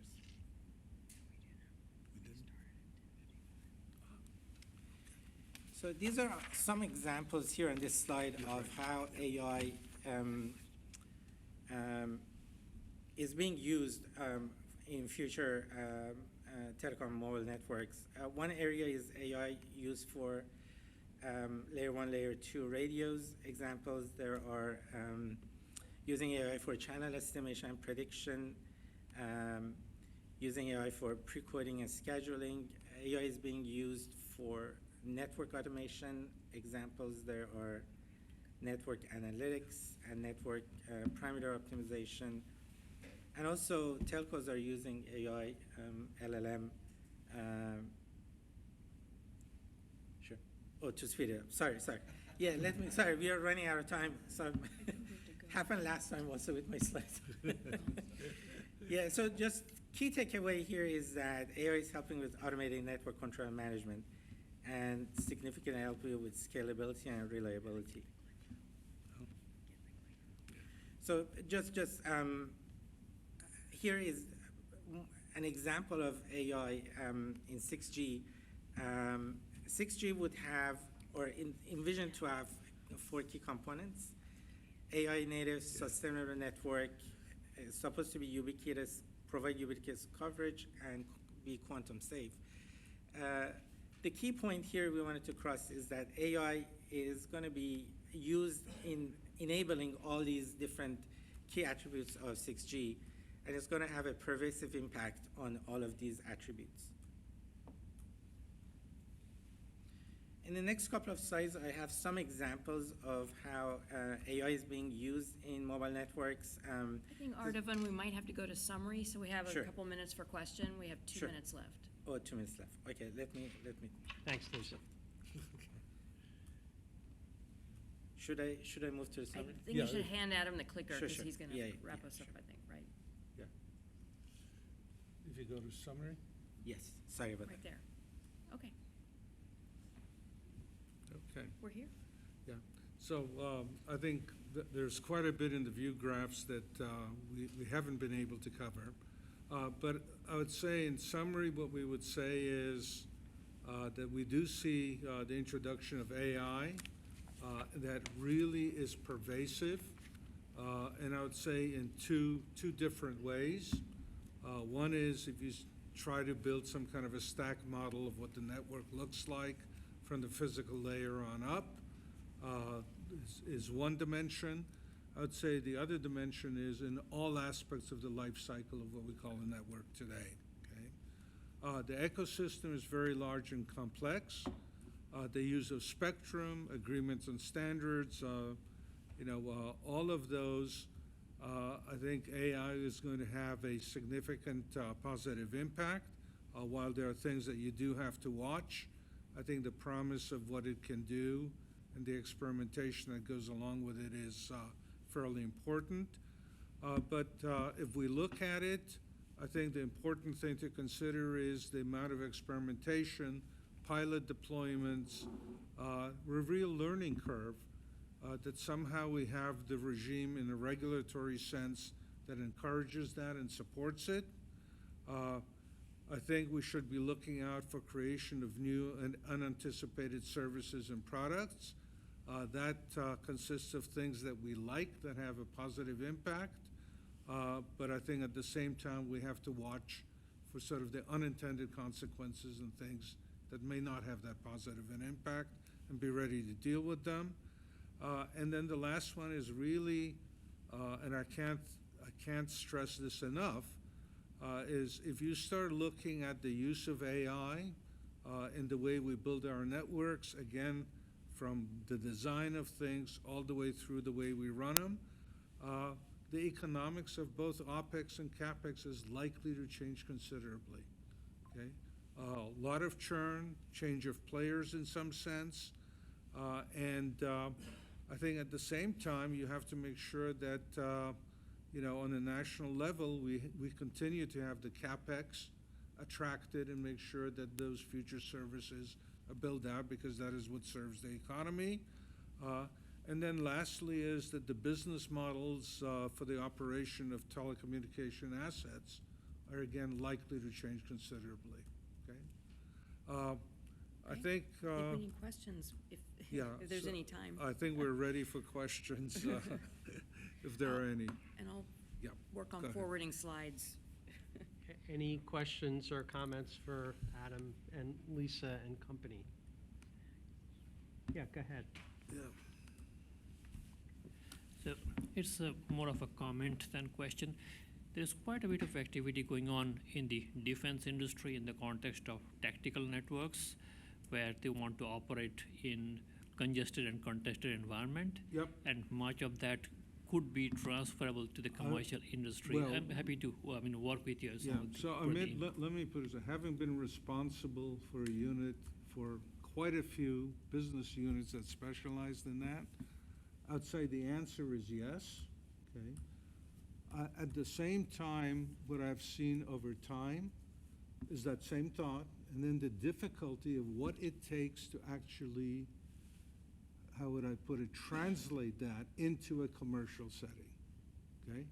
So the technology is there, from, what would I call it, self-organizing networks, ad hoc networks, all kinds of wonderful things like that, okay? Very hard to figure out how to actually do that in a commercial setting, okay? And, it really sort of comes to, I think, a fundamental question, okay? And that is, as we deploy things, we actually create barriers to entry for new things, okay?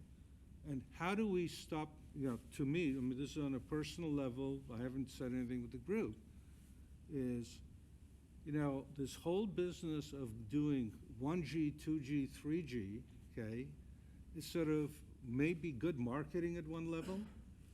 From a technology point of view, we don't seem to have a modular enough architecture that allows us to ingest new technologies as they become available. And we ought to be thinking at that architectural level. I'll talk to you offline. I think there are certain things that are Yeah, coming. I I will provide some inputs, and Sure. so that we can move it forward. Join the group, be part of the discussion. Absolutely. Yeah. Anyone else? Well, I'll just say thanks so much. I always learn a ton from your presentations. There was so much information in the presentation today. Thanks a lot. Okay. So we will now hear from our third and final working group, our 6G working group, Brian, Daly, and Manu. Yes, hi, just doing an audio check. Can you hear me okay? Sounds good. Okay, very good. Well, thanks for the introduction. Yeah, on behalf of Manu and myself, we will give the report for the 6G working group. So if we go ahead and move to the next slide, please. So like the other groups, we do have a very diverse set of experts that are contributing and participating within the group. As you can see here, I'm obviously not going to go through each one individually, but I'd like to take this opportunity to thank everybody that has been attending and participating in the groups and providing input for their continued participation. And of course, we have a number of FCC liaisons that are participating as well. This is a very interesting topic, I see, given the number of liaisons that we have in participating and monitoring this group. So thank you again. Next slide, please. So just a quick review of the charter. I'm not going to go through these in detail, but we do have a number of items that we've been focusing on this year, and we'll continue to focus on the other items as we move into next year. One of which is looking at the openness and customization capabilities in 6G and how that supports flexible and agile services, and how we can coexist both 6G with 5G. Next slide, please. We also are looking at how we can use 6G to enhance or be utilized in various verticals. And a number of examples are listed here, including autonomous driving, augmented and virtual reality, edge computing, emergency alerting, and smart cities. Our plan is to try to get subject matter experts from different verticals in to speak with us so that we have a good understanding on what the needs are and how 6G may help facilitate those needs. Next slide, please. Finally, how will 5G, 6G networks support the massive volume of mobile and IoT and XR devices? Many of these devices, especially the XR, require low latency. Many of the devices require seamless connectivity as they support both near and non-real-time services. And many are trending toward real-time applications, especially when you look at autonomous vehicles, autonomous robots, XR devices, and so forth. So this, again, looking at how these networks can support that massive volume as well as the low latency services. Next slide, please. So in the June meeting, at the end of the meeting, when we had question and answers to our working group, there were a number of topics that we were asked to look at. And just a quick recap on some of those topics, one of which was to look how to drive down the end-to-end cost to increase availability. And we are trying to understand what the business case is for 6G so that we can identify new revenue streams, both for the operators as well as for services that would ride on top of 6G. We have noted that the operators have been more reluctant to deploy 5G standalone technologies than vendors have originally hoped.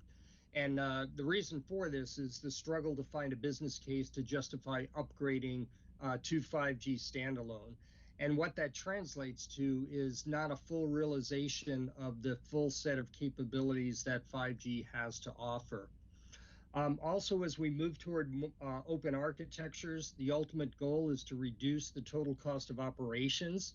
And as we get into 6G with more open networks, open architectures, and the ability for more vendor selections within those architectures, the hope is that the TCO will be reduced. In 6G, the operators are not keen on a big RAN refresh.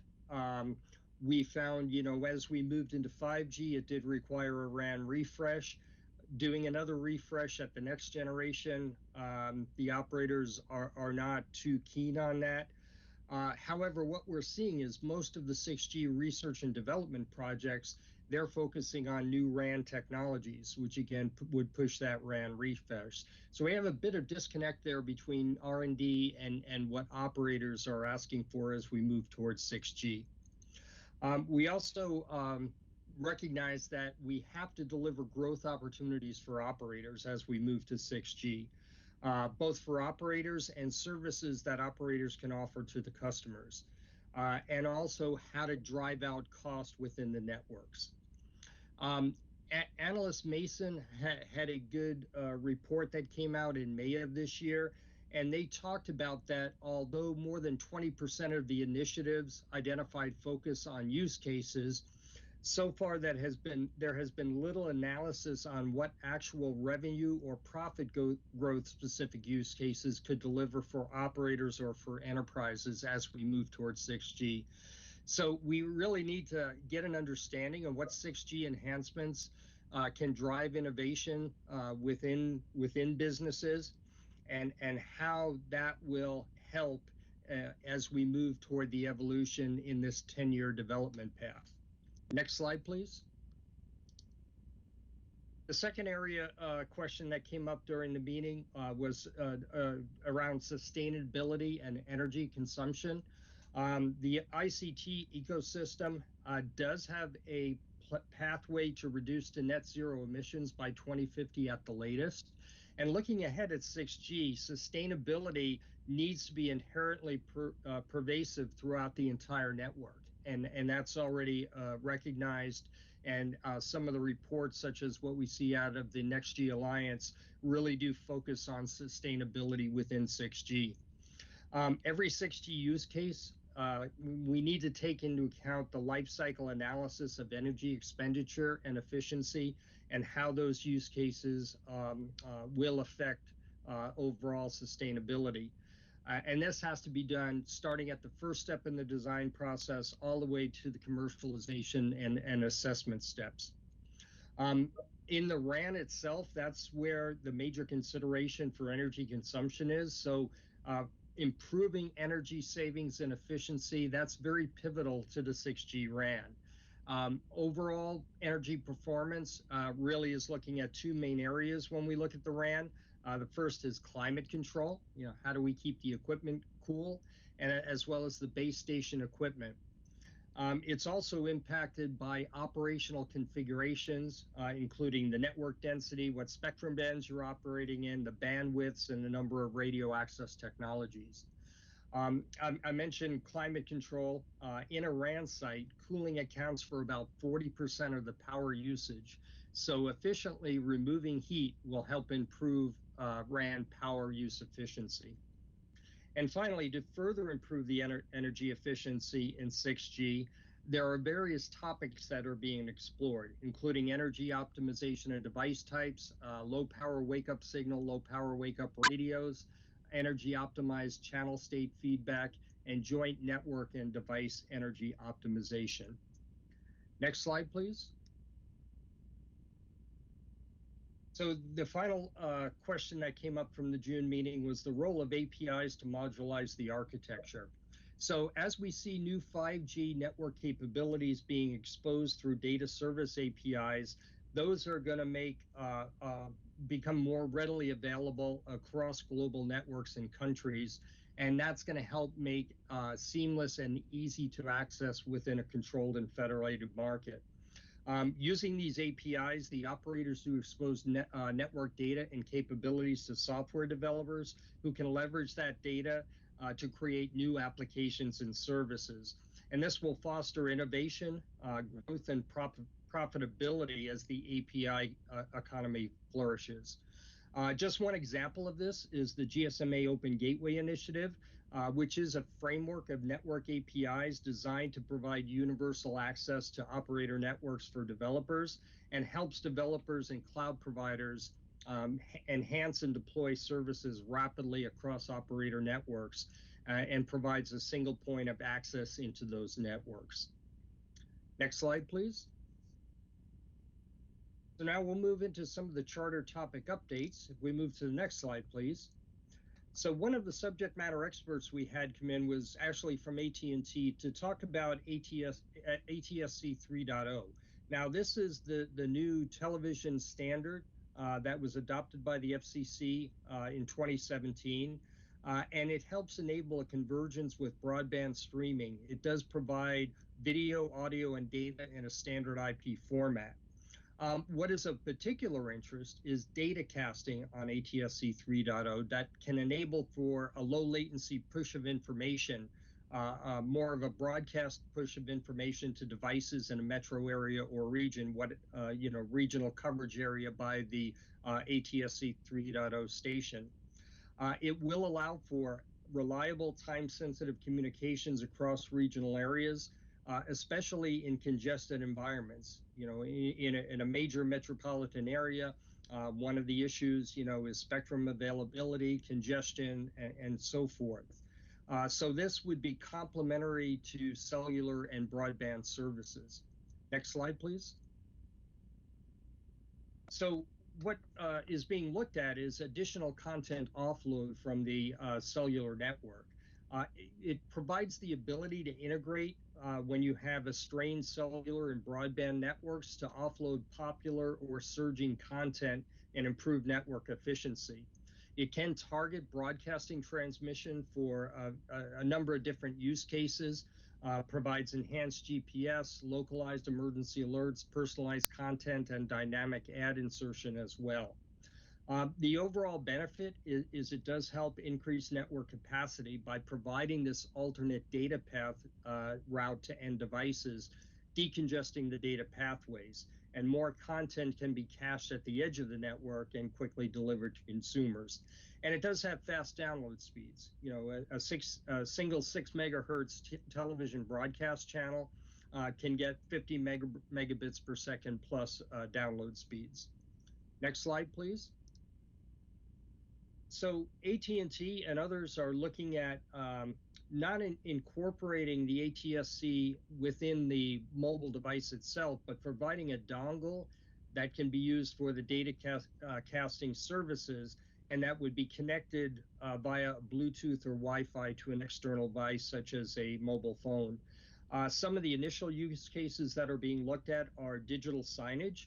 So when you think of the number of retail outlets for providing sales of mobile devices, each of these stores would have a digital sign, and to update those digital signs on a point-to-point basis would be extremely taxing on the networks, and thus using a data casting service to provide updates to digital signage is much more efficient.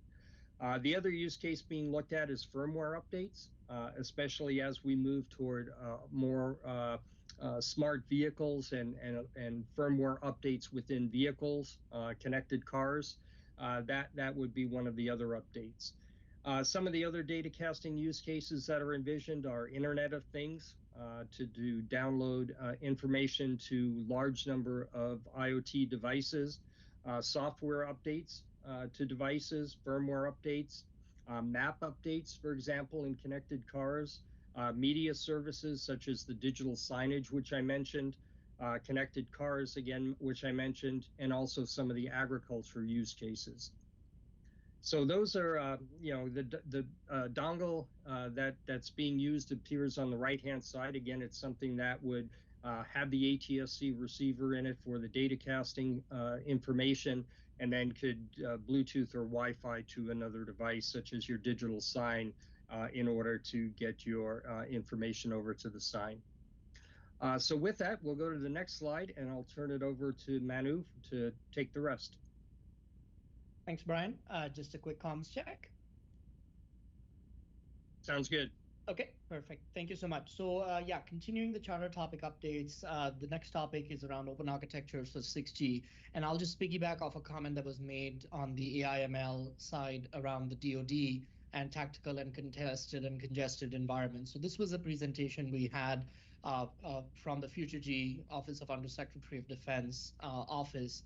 And they connected sort of a demand signal and trying to connect what's happening at these extreme use case environments in tactical use cases, and the kind of pivot from a DoD side into open architectures as we move towards 5G, towards 6G.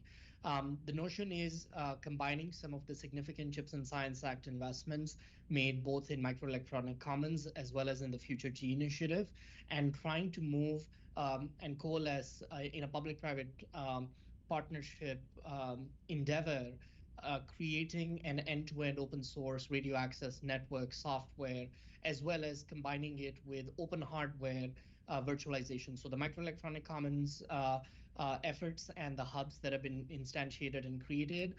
There is one vector that's looking specifically at 6G. So that is going to be looking at open hardwares for base stations and UEs with some of the metrics listed on the slides around power scalability, security, and spectrum agility.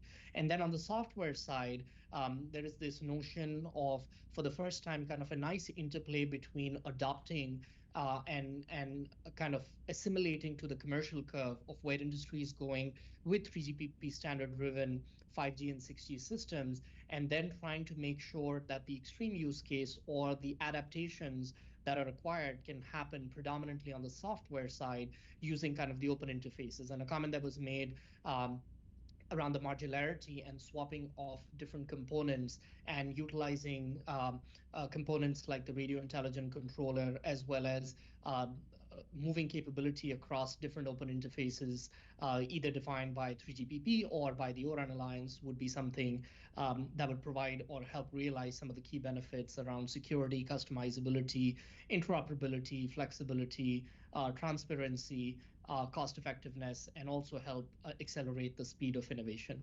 So this is kind of the perspective that we received, and it was quite interesting to hear kind of a US government-led approach to develop capabilities with frameworks, algorithms, and architectures, and kind of bringing both the US industry as well as other US government agencies around the open architecture part. So this will be something we'll continue to follow as it evolves.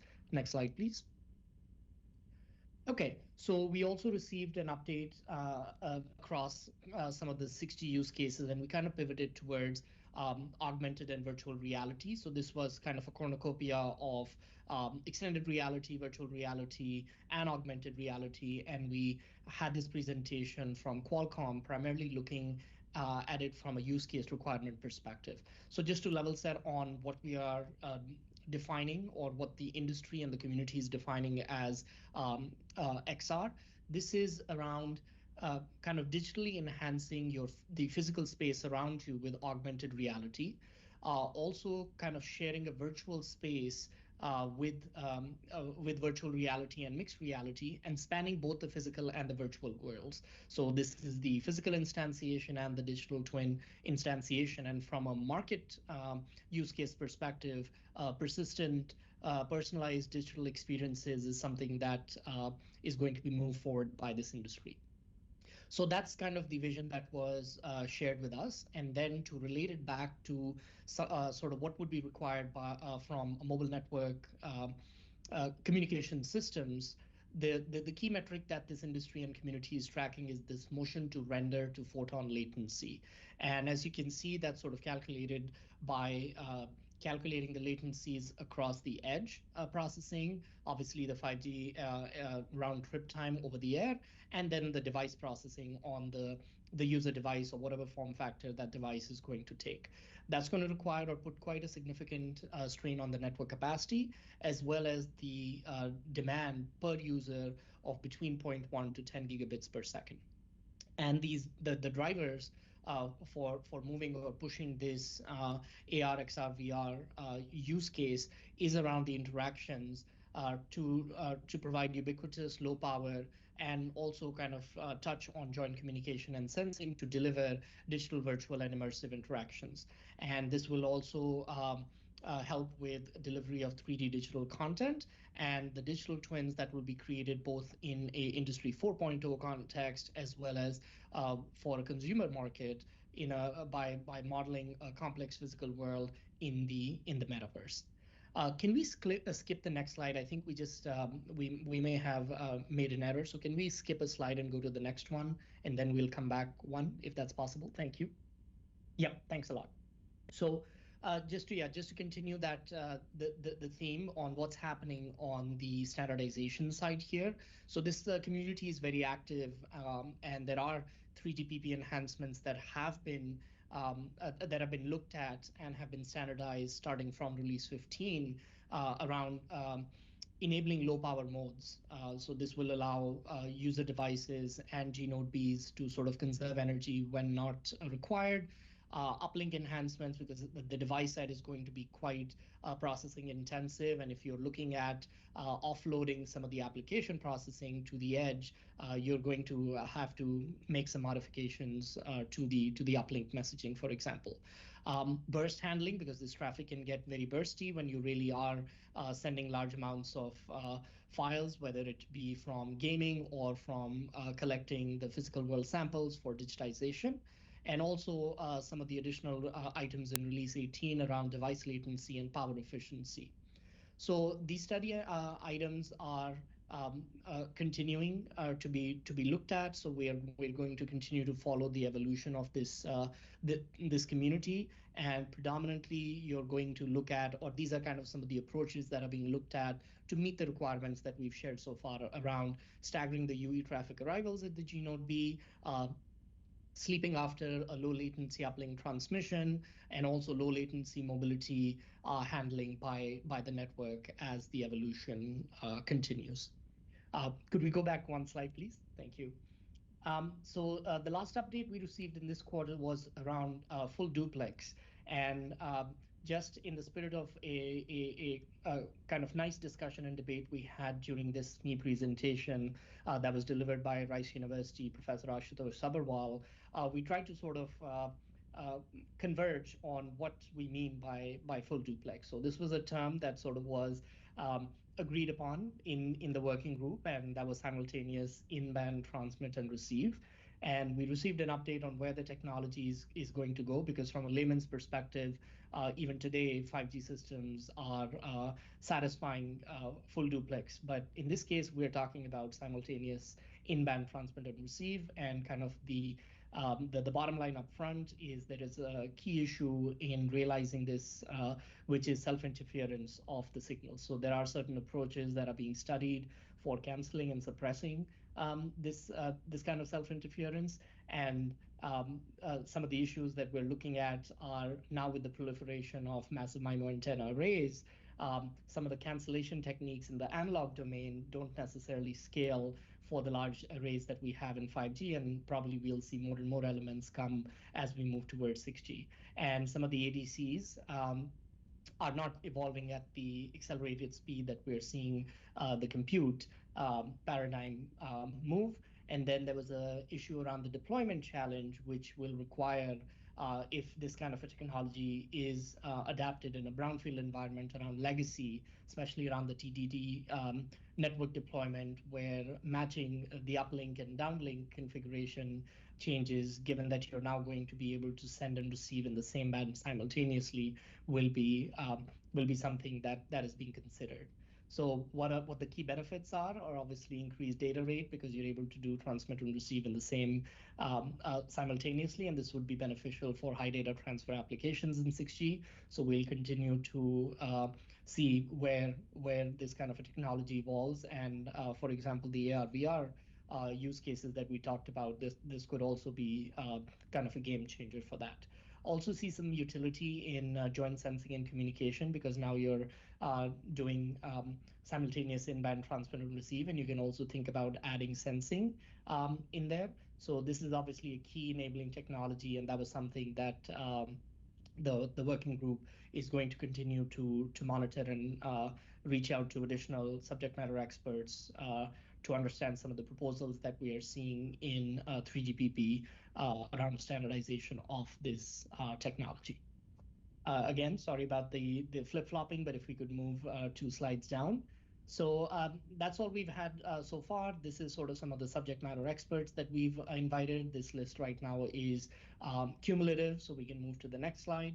I mentioned some of the speakers and the updates that we received. So just a quick recap from Qualcomm on the AR/XR VR topic, from AT&T's fully owned subsidiary CV Networks, we heard about ATSC. And then from the Future Geo USD office, we heard around open architectures. And next slide, please. And then Rice University gave us a presentation around full duplex. So in terms of the technical updates and the charter updates, we've, as you can see, we've kind of gone both onto the use case side, but also absorbed some of the feedback from the working group to look at some of the enabling technologies. And continuing forward in the next quarter, next slide, please. We're going to continue to look at some additional charter topic areas, specifically around millimeter wave and terahertz. We also want to investigate the topic of positioning and timing, as well as on the technology side, integrated sensing and comms. So this is going to be looking at how do we utilize some signals of opportunity, specifically 5G and 6G, and how do we do that? Right now, the community is looking primarily at developing new channel models to enable this use case, and there's some work that's happened at the NextG Alliance and in 3GPP around it. And then we also want to look at what kind of use cases can be enabled if we have sensing information available, and this can have ramifications on spectrum as well, spectrum working group. So this would be kind of a cross working group topic area. Next slide, please. So continuing the theme, we're just going to follow what we've been doing so far. So we have additional SME presentations to cover the broad topic area. We have, based on kind of a consensus-based approach, divided the broad charter we received into some items that we believe we can provide advisements and recommendations for this year, and then some topic areas that need a little bit more maturity before we can provide that, and that we look at in the following year. The meeting schedule and contact information and all of our kind of shared drive information is available. So please, if you, thanks again to those who participated, and we are ready to take questions and answers. Okay, thanks so much, Manu and Brian. Comments, questions, anyone? Oh, there are two online, so Dale.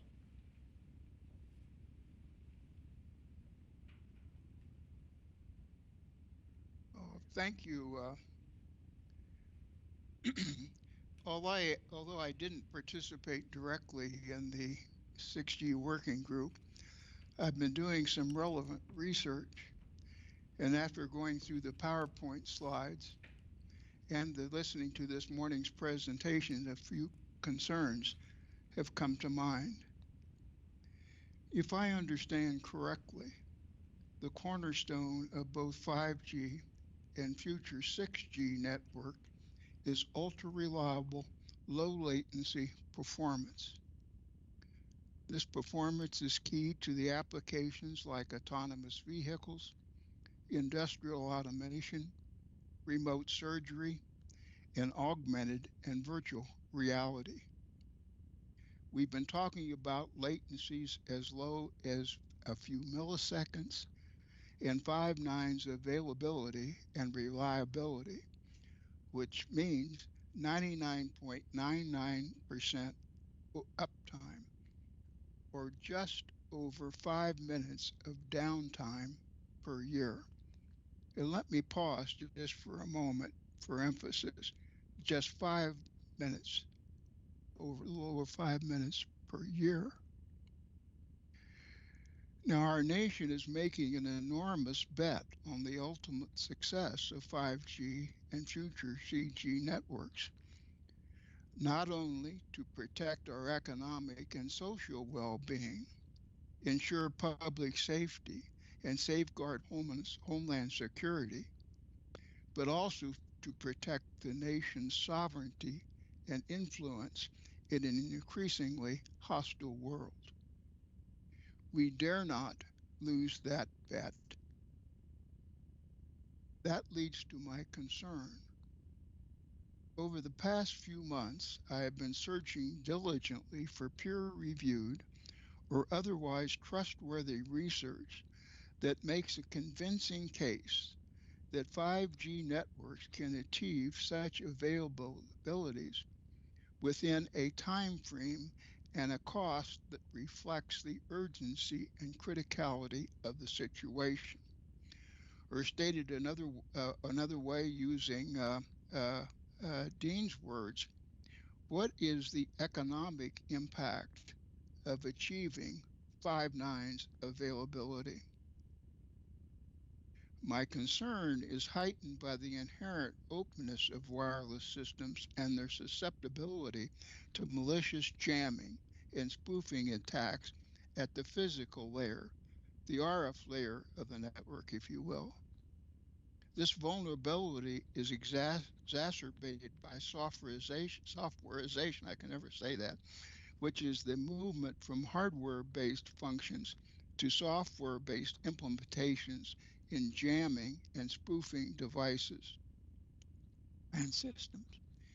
In addition, and this may seem obvious, there is a certain amount of hype surrounding the promise of 5G and emerging 6G networks.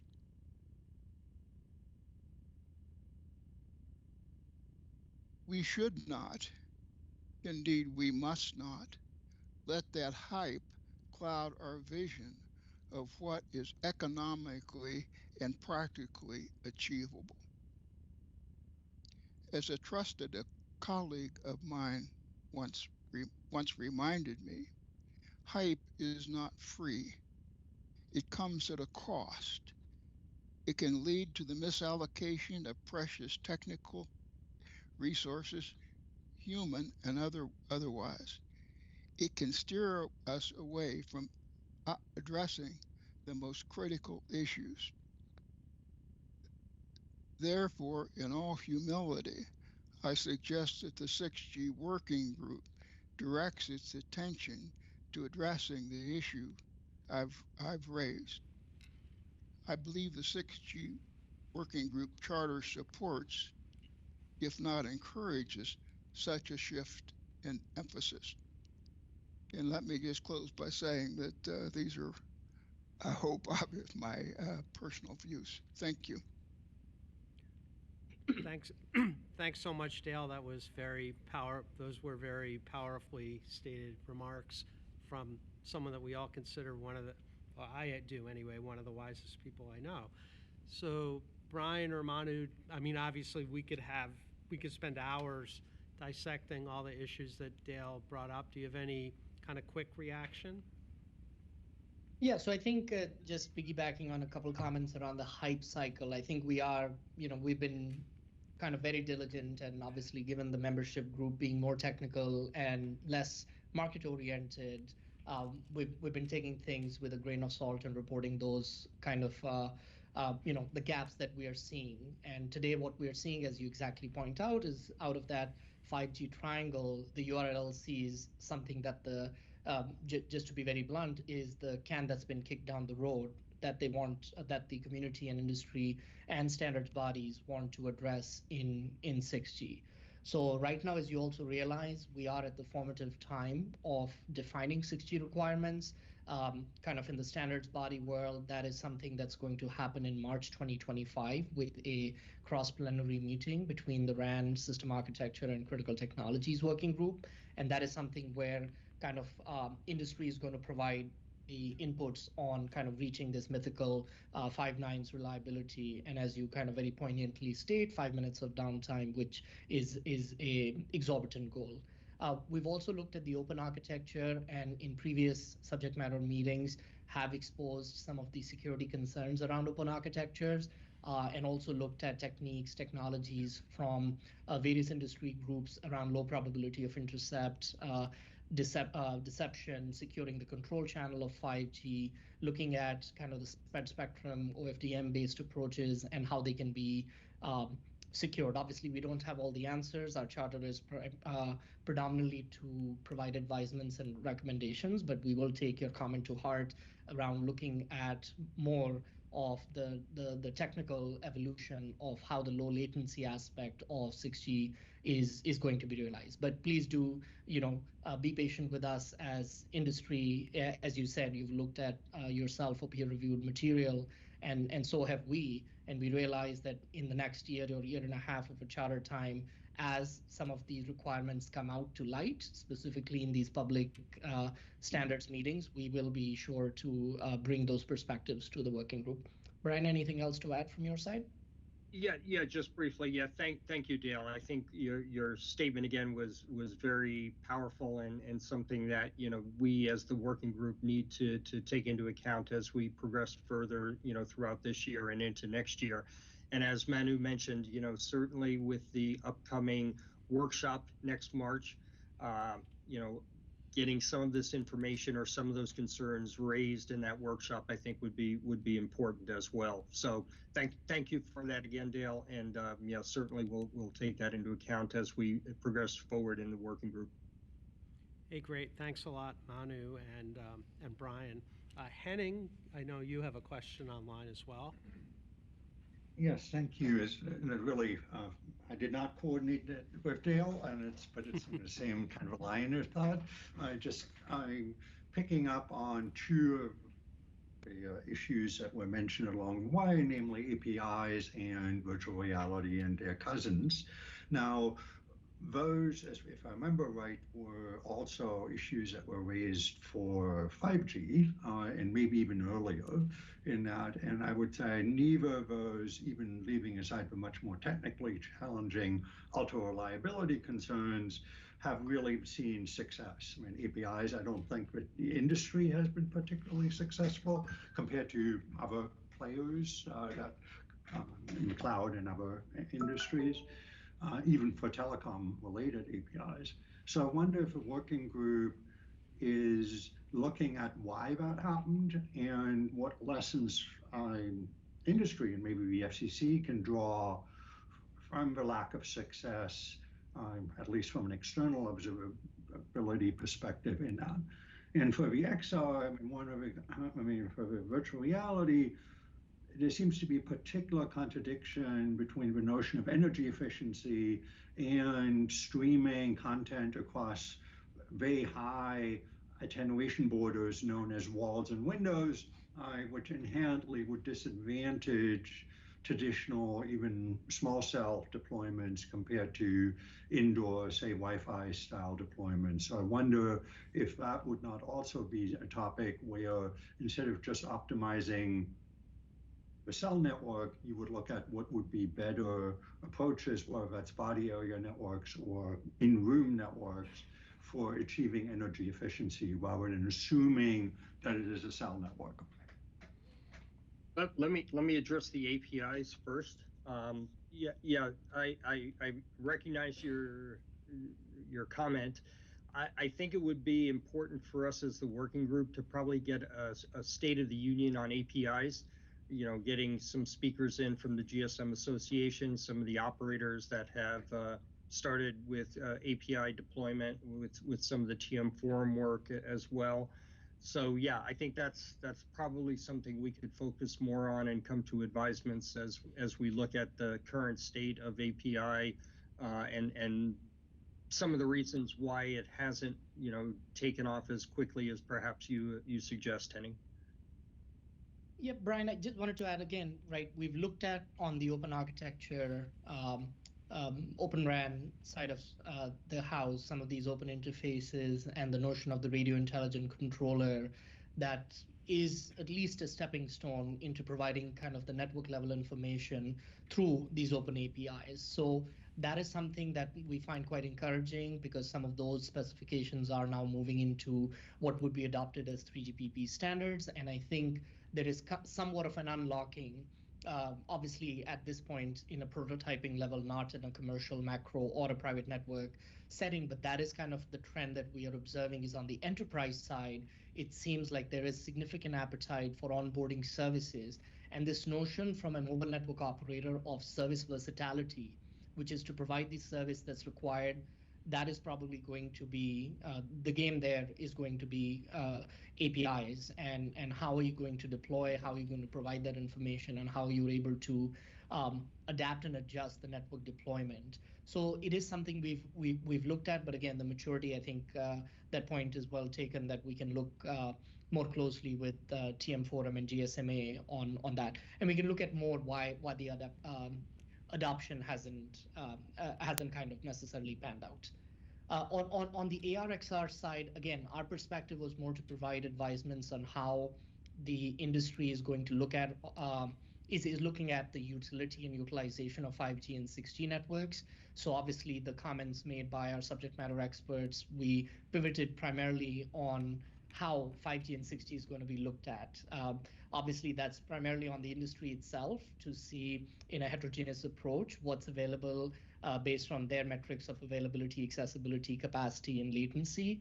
And they could change or choose to do things with Wi-Fi, etc. But some of the things around study items that I mentioned around low power modes, around optimizing UE transmissions, sleep, etc., seem to be trying to address some of those questions, and those are study items that are under consideration. Brian, anything to add on that?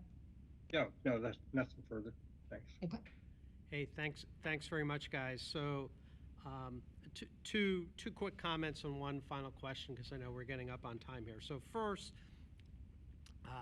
from the very beginning of when we formed the 6G working group, Brian and Mano have had as a major focus, not getting us all taken in by a hype cycle. It's inevitable with every G that I can remember. It always comes with a lot of hype. Obviously, our job in providing information and recommendations to the commission is try to do everything we can to cut through that. And thank you, Brian and Mano. I know that that's one of your major emphases. Then the other thing I just wanted to say procedurally here is having the recap section in your presentation was really good.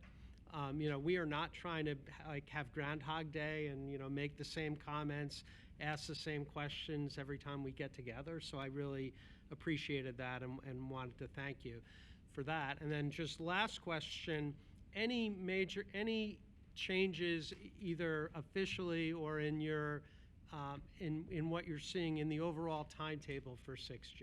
You talked about the tension between an entire RAN refresh and not, but I'm wondering, does that imply some change in the overall timetable?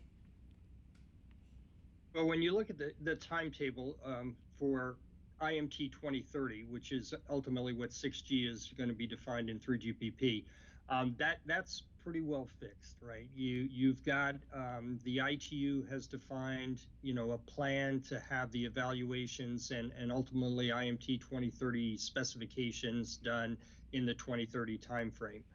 What is the unknown is deployments and vendor equipment availability and operator deployments as a result of that. Now, typically, if we look at 5G, there was a lot of hype, a lot of push to get 5G deployed right around the IMT 2020 release timeframe, in 2020. Will that happen in 2030? Again, a lot is dependent upon the operator investment cycles, what's going to be actually required as we move towards 6G. The performance requirements haven't been released yet from the ITU, and the big workshop in March of next year is really going to be the start and really define what 6G is going to be. So for right now, the IMT timelines are intact. 3GPP timelines are getting settled. I wouldn't say they're finalized, but there is some release scheduling that's being done. But the big unknown is operator deployments and equipment availability. Yeah, and I wouldn't again, I'd concur with everything Brian has said, but just the data point, and we've emphasized this in previous presentations. So a month and a half ago, I believe, release 18 was officially completed or declared complete.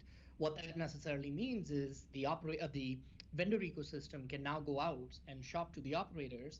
Hey, look, I got a release 18 compliant product which has all the cool features that were released as part of the package. But as we know and as we've reported and major studies have shown, the operator networks are still running 2 releases behind. So there is a 24-month gap. And I think the biggest point that we are trying to track is, will there be adaptations made to be more software driven, to not move towards the hardware refresh cycles, which seems to be what the operator community is quite resistant to. So that's going to continue to evolve, but right now I don't think that has moved the needle one way or another to the timelines that have been fixed by these global bodies. Hey, thanks so much, guys. I think that's a great point for us to end on, actually what's going to happen in the real world. So with that, we have been going here for 2.5 hours nonstop. I hope everyone enjoyed the meeting as much as I did. Any last comments or questions from anyone? Andy? Yeah, just real quick to add one thing, going back to what Brian asked on the spectrum sharing thing about the UK use of the 6 gigahertz band. There is, in addition to the fixed service, point-to-point links, there is also kind of globally a fixed satellite service uplink in that band. So that's true everywhere, but it does add, a small dimension. It's a matter of the amount of noise increase that the satellites see from the surface of the Earth. But anyway, that is one additional use. Thanks for digging that up, Andy. So with that, unless anyone has anything else, I will just thank everyone. Please continue to participate in the working groups. Thanks to everyone who gave presentations today. I thought they were all great, and have a good rest of the day.